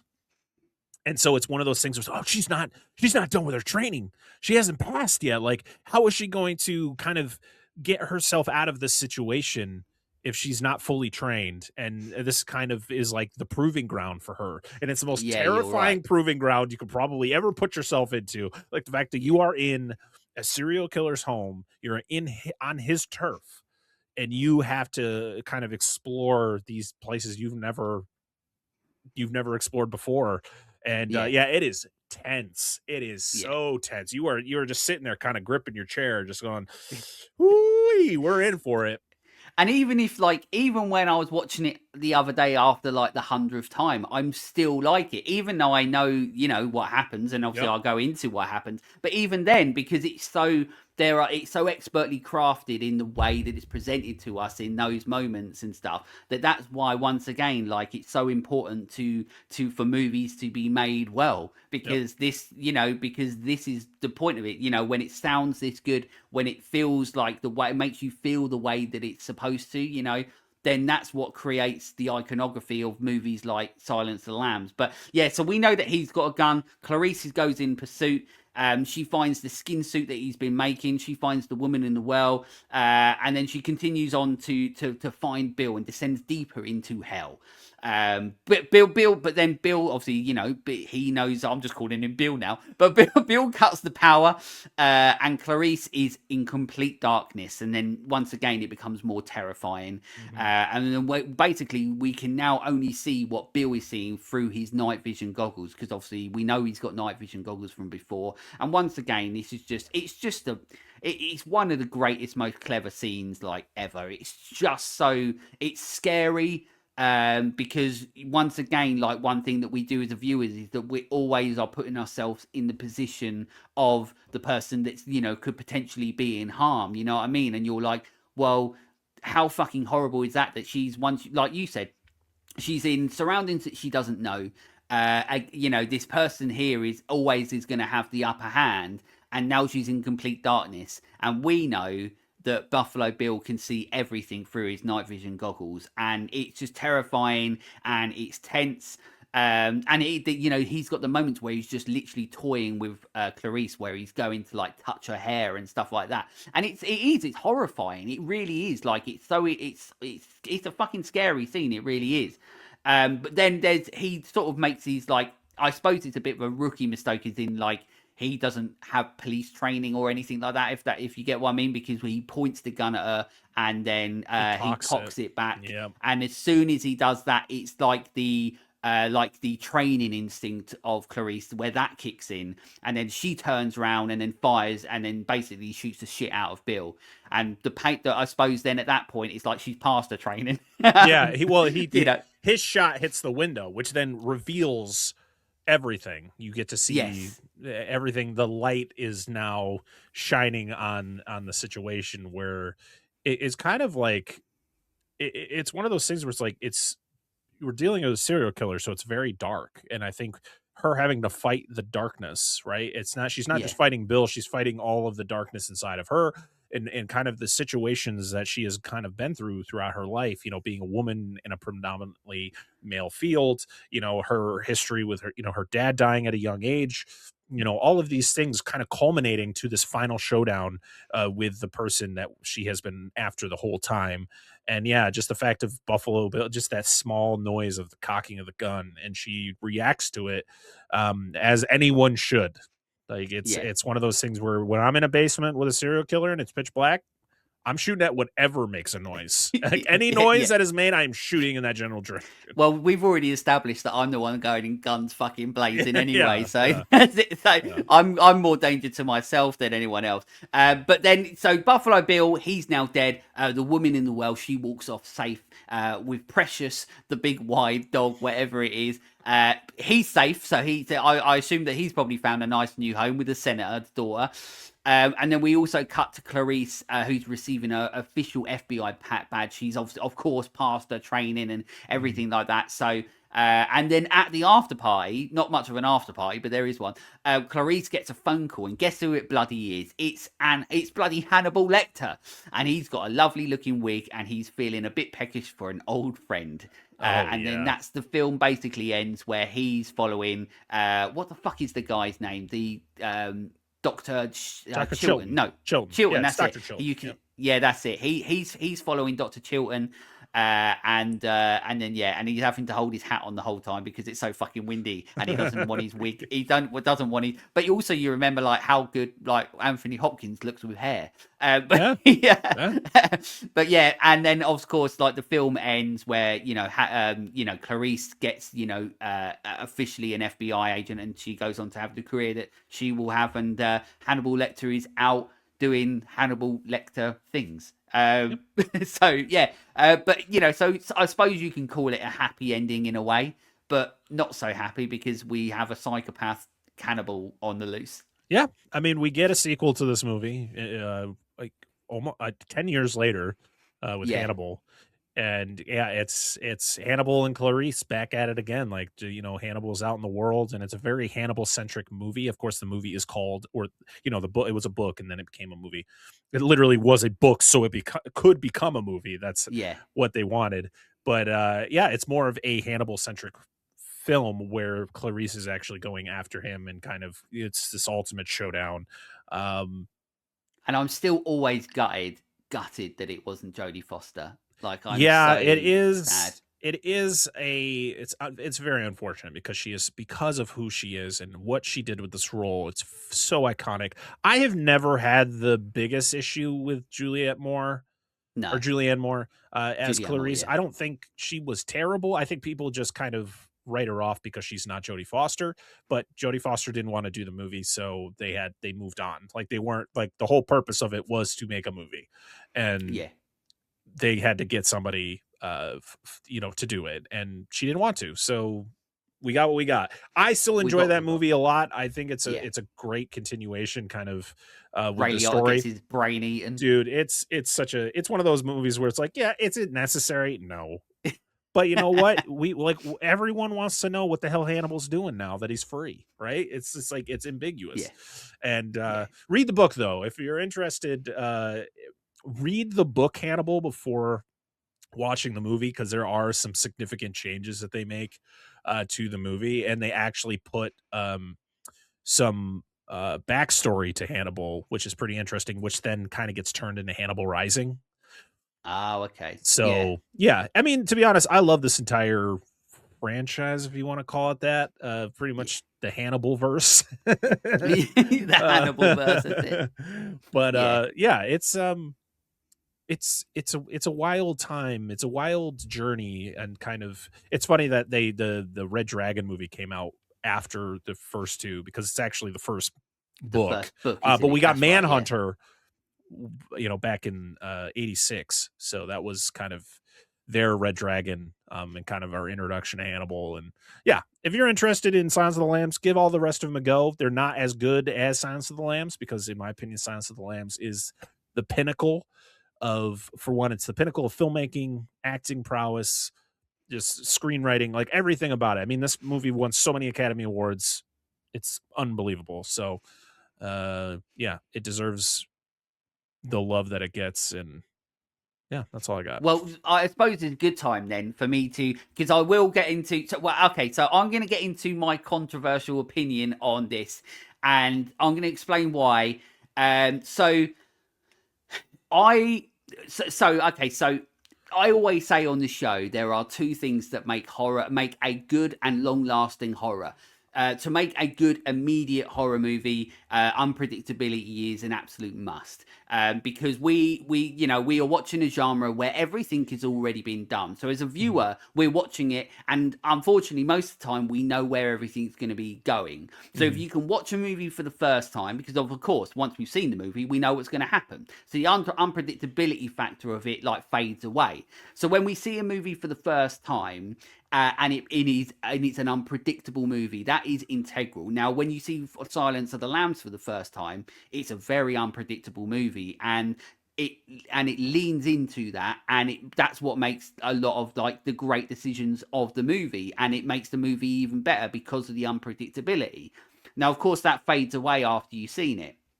But the other thing that's important, and of course I always talk about it, and I've said about it this, and I'll say about it until I'm probably in my deathbed, and it'll be the last word that I fucking say, and that is iconography. Horror lives and breathes and lasts because of iconography. The reason that we talk about films like Texas Chainsaw Massacre and Halloween and Jaws and films like that is because of the iconography, and that can be anything.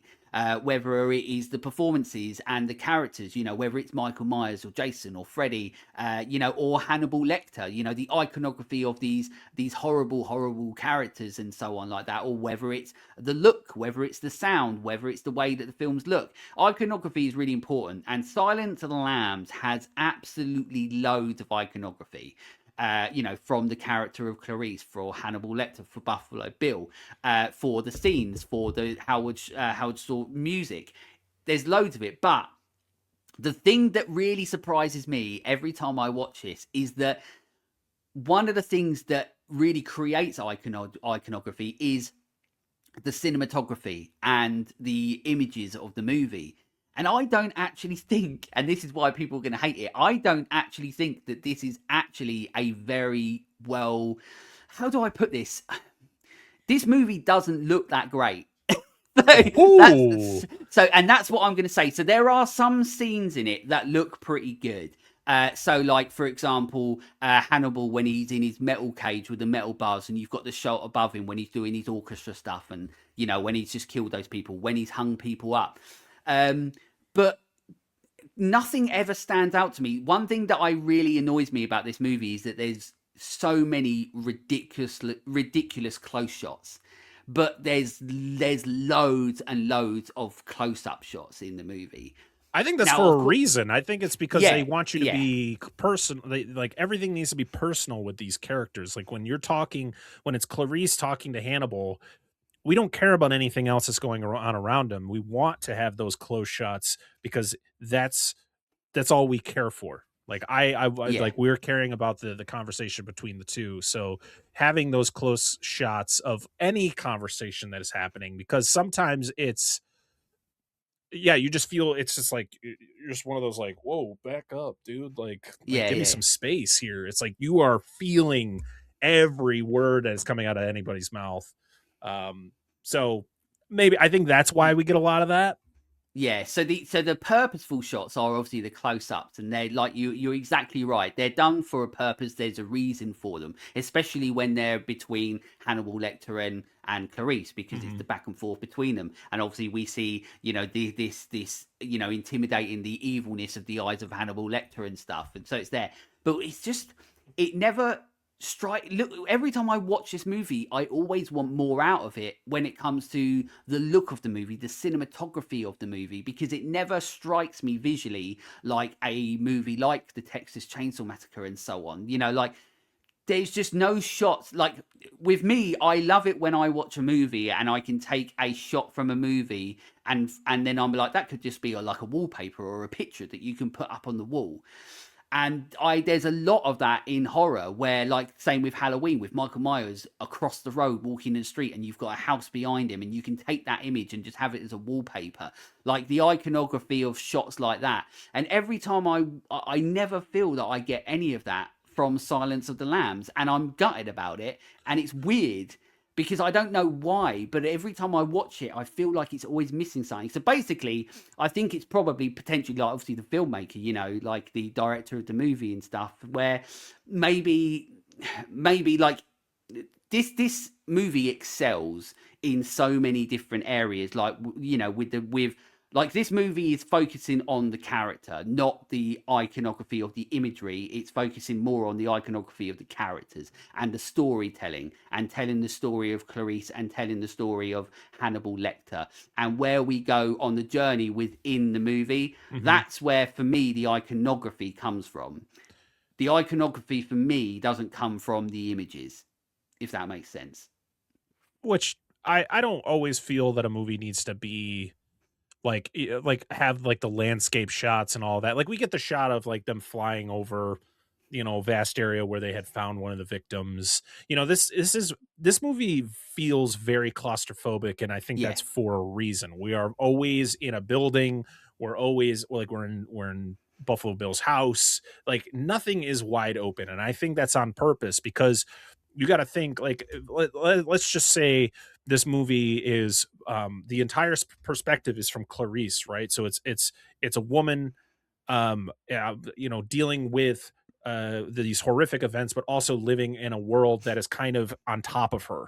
Like they are yeah, yeah, always judging her. They're always looking at her with a fine tooth comb. Like it's she's always living in this very like tight world. And I think that's why we're getting a lot of these tight shots and the fact that we're always in a building. Like nothing is a wide shot unless we're she's with somebody else and they're flying around and you see that one shot, but nothing is a wide shot. It's always yeah, very close and to make you uncomfortable. And I think that's why this is so effective. Like, yeah, it's not as striking as some other movies of even of the time, but I think what it's trying to show us is effective because it's not this isn't a movie you watch just to kind of feel good about yourself, right? You're not no, turning this movie on to be like, I had a bad day, I think I'm gonna watch Silence of the Lambs. Like, no, this is a movie that you're gonna feel every time you watch it. You're gonna feel something. You maybe not like you're just gonna be like, wow, this is the world. Like, this is real life. Like, this is like turning on A&E or whatever channel and watching a true crime doc. Like, it's that, but brought on a wider scale as a feature film. And I can see where you're coming from, but I think it was done on purpose. And as somebody who has just been in love with this movie since the first time I saw, I think it's effective in every way. It doesn't want you to feel good about anything. yeah, yeah. He just wants to. Yeah, I think it's probably sometimes the problem with is like it's the filmmaker brain that I have and the Hmm. way that I view movies, and I speak about this a lot on the shows and on the show and everything like that. And yeah, I just with the type of movie this is and how iconography I can't even say the word now, but how iconic the movie is, I always expect like a little bit more when it comes to the visual style of the movie, but Mhm. I always think that it has more of the visual style, and then when I watch it, I'm like, oh, okay, like it doesn't have that sort of visual flair that I always expect from this movie. And you're right, like there are so many purposeful decisions made visually in this movie because it's trying to make you feel this and trying to make you feel that. But yeah, for some reason, that's the thing that always gets me every time I watch this movie. I'm like, man, like if only it was done like this, you know, and there were scenes that were a bit like this and it Mm. had more of the iconography of the imagery. But also at the same time, it doesn't fucking matter because it because of the, you know, the trajectory of this film as soon as it was released and what it went on. And like I said, that to me, for me as somebody that always views movies like this, that's once again a testament to the movie because it's you know, the iconography really is from, like I said, it's the story, Mhm. it's the you know, it's the journey that we're on. That's the iconography, and the way that it presents itself visually isn't necessarily, you know, the main agenda when we're, you know, we're on the journey with these, you know, with these characters. And that's what it's trying to tell. It's trying to tell this story of Hannibal Lecter, of Clarice, and the way that they present it through the scenes is what's more important than the visual medium side of it. So, but for me, I'm like, I just wanted a little bit more. You know, like you keep on saying about the wide shots. I fucking love wide shots I so do much. too. I love wide shots. I love a good Yeah, wide yeah. shot. I complain, there are movies out there that don't use them enough, and they No. need to. And wide shots for me, I think, are very good. They're perfect for action movies, Yeah. because I think close up shots are, especially in action sequences, they just throw you off because it's Yeah, constantly yeah. just camera cuts back and forth. Like the Um, Jason Bourne movies. yeah, like wide shots are perfect for action movies because you're getting kind of the whole view of what is going on. And I think I don't know if wide shot, like having a lot of wide shots in this, would have benefited it at all, because it's not No, what this no. movie is. It's the same if you think of Seven. Fincher does the same type of cinematography, or whoever cinematographer was for that movie does the same type of shots that they do in this movie. Everything is very close, but when you see Yeah, something horrific, it kind of brings it out, right? And yeah, Silence of the Lambs does the same thing, where when we're in that room with the body, and you don't yeah, see the body, but then it slowly zooms out, and you get that wide shot of the entire body sitting on that slab. And it's kind of, Seven did it. Even we talked about Long Legs earlier. Long Legs is very similar when it comes to the cinematography of Silence of the Lambs, of Seven.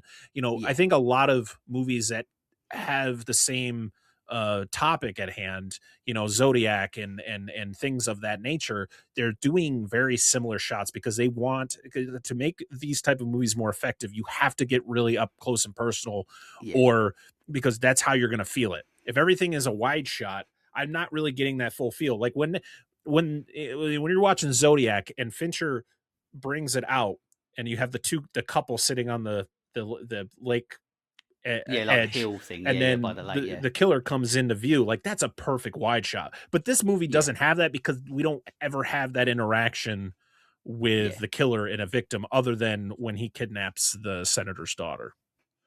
yeah, yeah. You're right. You're right.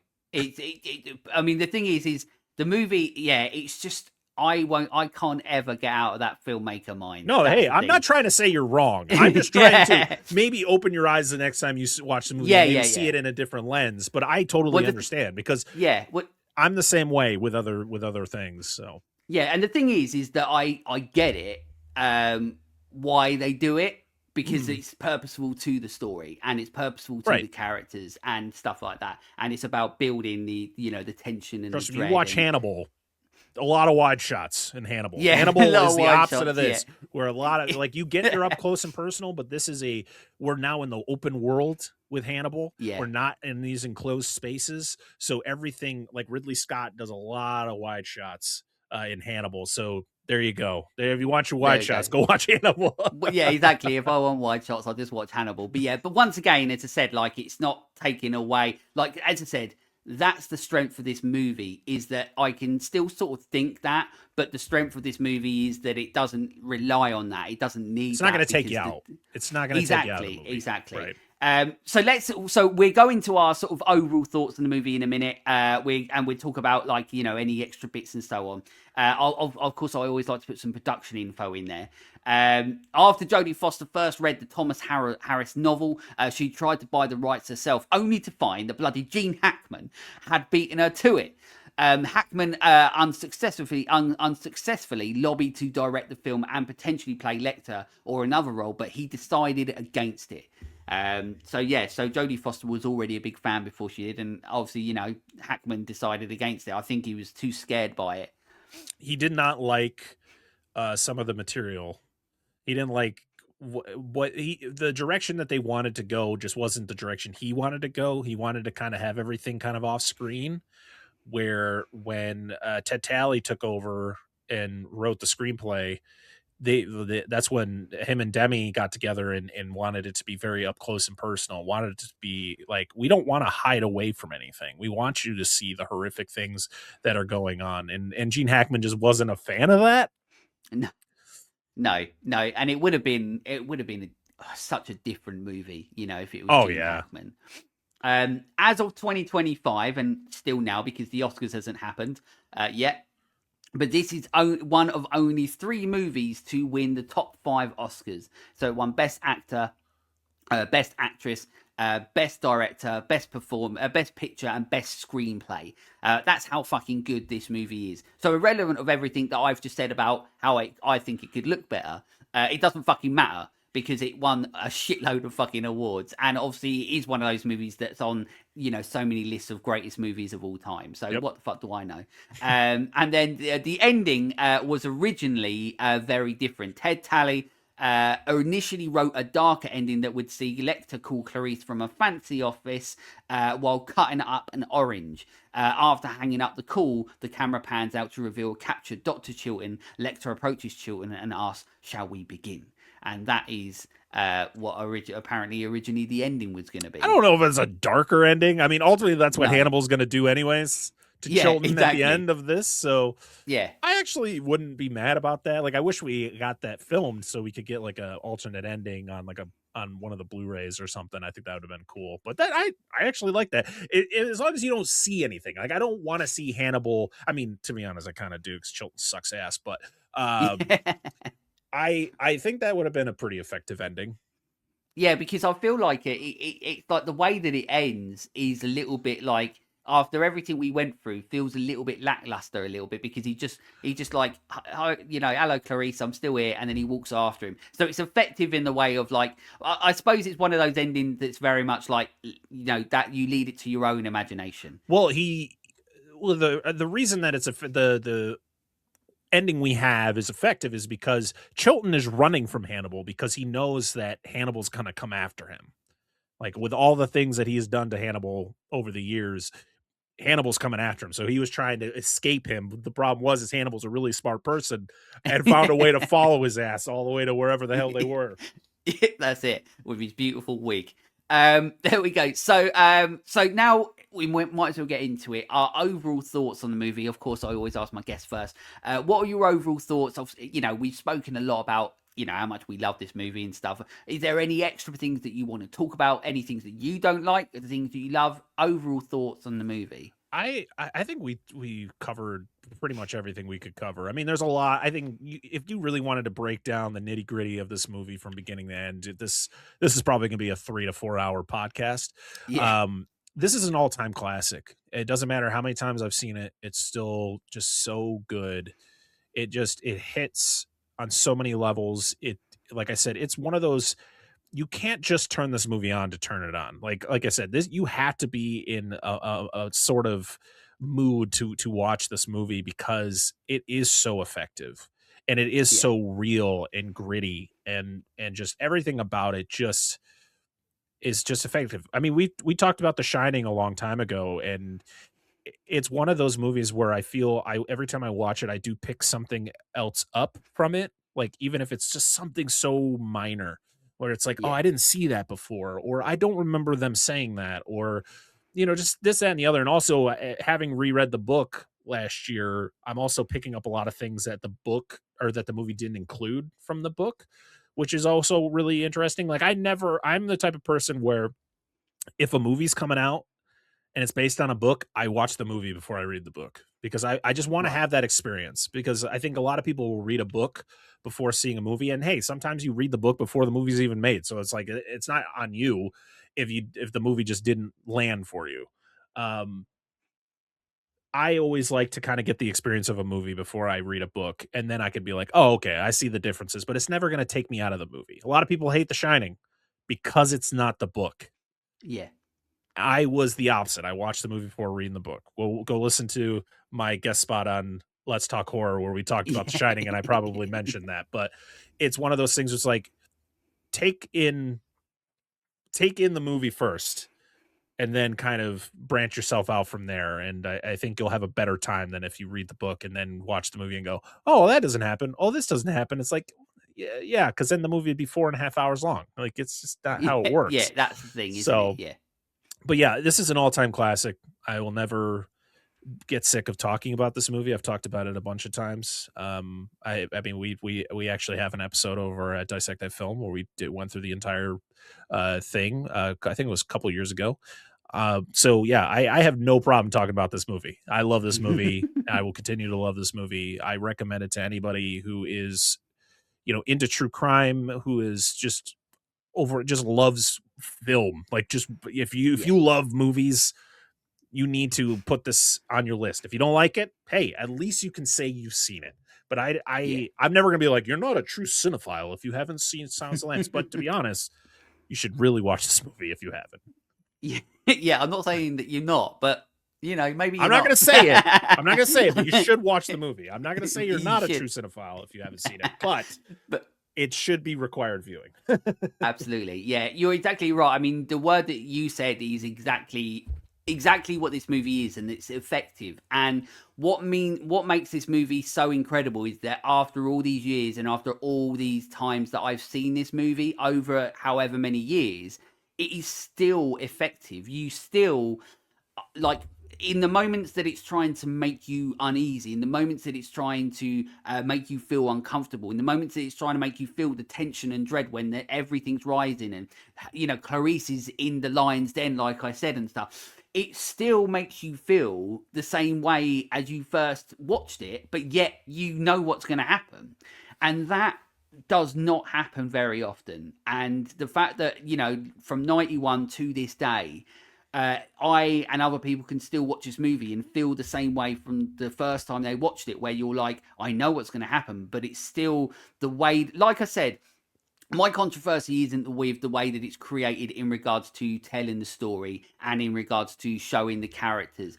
That is about it as expertly crafted as you could possibly get in the medium of cinema that's ever existed. Like, there is a reason why this is on people's lists and magazines and anything lists of greatest movies of all time, because it genuinely is one of the greatest movies of all time.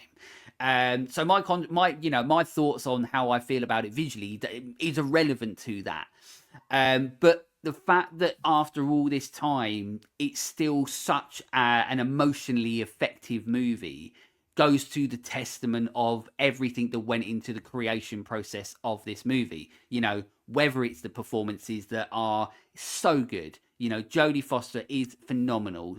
Sir Anthony Hopkins is phenomenal. Ted Levine as Buffalo Bill. Like, I hate to love him, because I love the way that he makes the choices to be that character. Like we said, like where he's feminine, but then shows his real monster self, or the way that he's moving and his mannerisms. Like, it's not just a performance that's there for no reason. It's a performance that's there to sell the character of Buffalo Bill.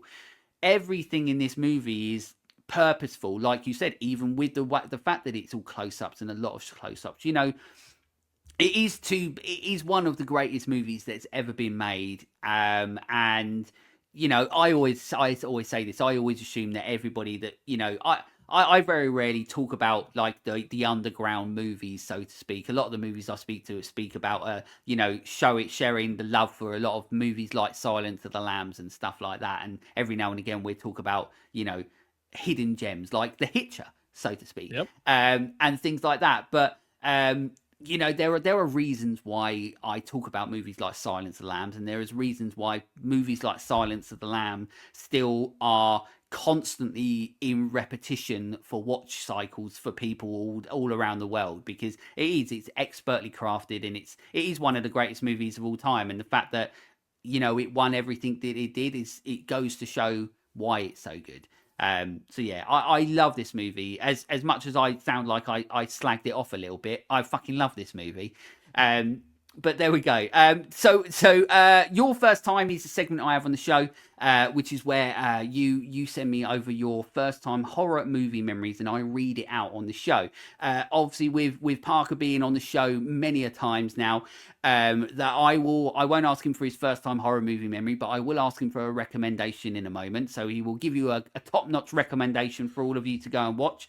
But this first time horror movie memory was sent over to me by Kate. Kate, I will also talk a little bit about as well, because she has recently become an official Creepazoid over on our Patreon. So, Kate, thank you for sending it over. But you'll get your nice little shout out in a minute. But one of the first horror memories I can recall is thanks to my babysitters whilst my dad worked night shift as a nurse. The light introduction was Dark Crystal, which a lovely lady who used to look after me regularly would let me watch pretty much every time she looked after me. But there was one time that another friend of my dad's looked after me, and she watched American Werewolf in London. There's a big difference between Oh American my Werewolf in goodness. London and Dark Crystal. When she thought she was asleep on the couch, I watched the attack scene on the moors through one open eye and got so scared. I closed my eyes, but clearly remember laying there listening to the awful sounds and feeling both terrified but also wanting to know what happened next. Happy to say the movie is a favourite to this day. Yeah, it's, you know, once again, Oh yeah, I love getting these through, because our trauma continues to propel us on the journeys through horror, and that's the point I exactly. do this, and I love it. Parker, recommendation time if you've got one. I'm going to recommend the prequel to this movie, and not to the prequel that was made 10 years after this, but the original prequel, and that is Michael Mann's Manhunter. Great It movie. is a great movie. It's our introduction to Hannibal on screen, played by Brian Cox. He's not really in the movie much. It's not really a Hannibal movie, but it's very similar in a way to this. It's very 80s. It's Michael Mann. If you've seen, Visually Michael, brilliant. yeah, visually, oh, so good. Yeah. But yeah, I think it's another one that it's like, if you are a fan of movies like Silence of the Lambs, Seven, you got to check out 1986's Manhunter. Yeah, I'm glad you said that, because Manhunter is one of those movies that I sort of feel is lost to time. Mm-hmm. You know, it's one of those movies that not many people talk about too much, and there's a lot of reasons why people should. I mean, it's a very slow movie, but Mm-hmm. it's also very, very good. You know, once again, it's said, like, that's one movie I can't call like visually unappealing, because it's fucking gorgeous, Yeah. and great performances in that. So yeah, Manhunter is, funny enough, Manhunter is one that I got on my watch list to watch again, because like you said, I watched this and I was like, you know what, it's been a couple years since I've seen Manhunter, so I need to watch that as well. But yeah, that's a good recommendation, because that's a fantastic movie, and a lot of people may not have even seen that, and they definitely should. It might not be for everyone, that one, because it is pretty slow, but it's Yeah. a bloody good movie. But there we go. So there's that. That, you know, that's your first time horror movie memory as well. Once again, sent over by Kate. If you want your horror movie memory read out on the show, send me a DM or something like that. You know, on Instagram. That's pretty much the only one I go on. Please do, because last time, it was either on the last show or the episode before that, I didn't even get to read one for the first time ever over 5 years, because people hadn't been sending them over. So if you do want to shout out on the show, send them over in as much detail like Kate did, and then I get to read them out the show. But Parker, now is your time to promote the absolute shit out of Oh. everything that you do with Dissect That Film. Oh boy. Well, I am one of the hosts of Dissect That Film. I host it with my good friends Dan and Angela, where we dissect literally the plots of the good, the bad, and the ugly of the worlds of cinema. We talk all genres. You know, we don't discriminate. we just we go through the plots bit by bit and kind of have fun discussions, sometimes inappropriate discussions, and yeah, we just have an overall good time. And then we have another show called The Monster Zone, which is a monster centric show where we spin a wheel, and once or twice a month we talk about a monster movie, pretty much from the 50s all the way to today. Nothing is untouched. We've talked about movies such as 20,000 Fathom, or The Beast from 20,000 Fathoms from 1953. And we've talked about movies like The Velocipaster from 2016 or 2019, whenever that movie came out. So yeah, we talk about all sorts of monster movies over there. So if you want to check all of that out, go to your favorite podcast app, go to YouTube, just type in Dissect That Film, and you will find everything for the Dissect That Film podcast and the Monster Zone. And if you want to follow us on social media, I primarily stick to Instagram. We are on other podcasts or on other social media apps, but we're Dissect That Film Pod on Instagram and Threads, and then Dissect That Film everywhere else. There we go. And you know what? Everybody, make sure you bloody do. One, not only because it's my Brett Parker brother, and of course, why wouldn't you want to go and support another Brett Parker? But you know, Dissect That Film is fantastic. You know, there's a reason why, like, I love having people back on the show, not just because we have the same name. I have Brett Parker, I have Parker back on the show because he loves movies, he loves film, loves to have discussions about them, like we've done with Silence of the Lambs, like we've done with The Hitcher in the past, and The Shining. You know, we spoke about some big movies, and The Hitcher obviously is the movie that people need to see more, although it seems as though ever since we've spoken about it, everybody's fucking talking about it now. So we, you know, so I mean, I'm gonna say that it was us. I know that it wasn't, but I'm gonna say that it was fucking us. I'm loving it. As we put this out, Dead Meat have just put out an episode about The Hitcher. So yes. You know, did we make them do it? Probably. We can take a little bit of credit, okay? We can take a little bit of credit. Yeah, somewhere out there that we might be to, you know, we might have helped the movie a little bit. Hopefully we did. But I'm not holding out for it because I see my numbers. But there we go. But please make sure, everybody, you go and support Parker on his journey with and his brilliant co-host with Dissect That Film. You know, you'll love it. You'll love it more than you love my show. Simple as that. It's easy to love anything more than Let's Talk Horror. Gotta stop doing this. Gotta stop doing this. I'm gonna yell at you every time. I don't care. I can't stop it. I hate myself and I hate everything that I do. So I can't stop it. As much as I tried, I'm an old man and I still just can't stop it. But there we go. So there's I'll be on my deathbed telling everybody how shit I am. But how sad's that?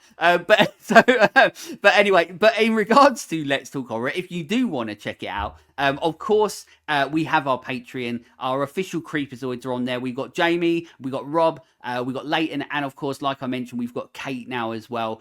If you want to become an official Creepazoid, just head over to patreon.com, look for Let's Talk Horror. It's like £2 a month. And basically, you get loads of Patreon's great. It helps evolve, helps out the channels. It helps motivate me on my journey because it means I'm like, oh shit, people actually like it. And then at the same time, you get loads of really cool exclusives for it as well. It's a really great way of like helping building communities.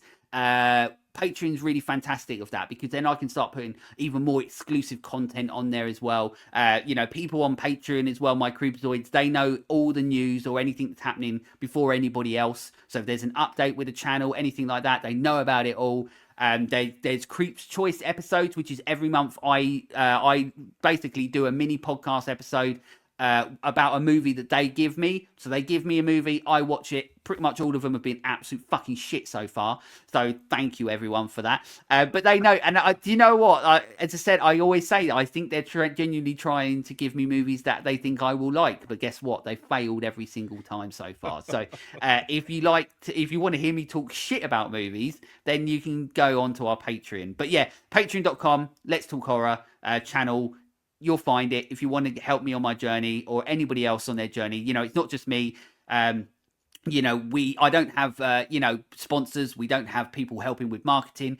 We don't have promoters. It's all independent. We don't get paid for this. So Patreon is a great way for people to go above and beyond to sort of help people on their journeys. As I said, not just me, anybody out there that's got a Patreon. If you enjoy content that somebody's creating, they might have a Patreon. You can go and help them a little bit, and then you get loads of cool shit at the same time as well, like videos of me just doing a thumbs up, going thanks.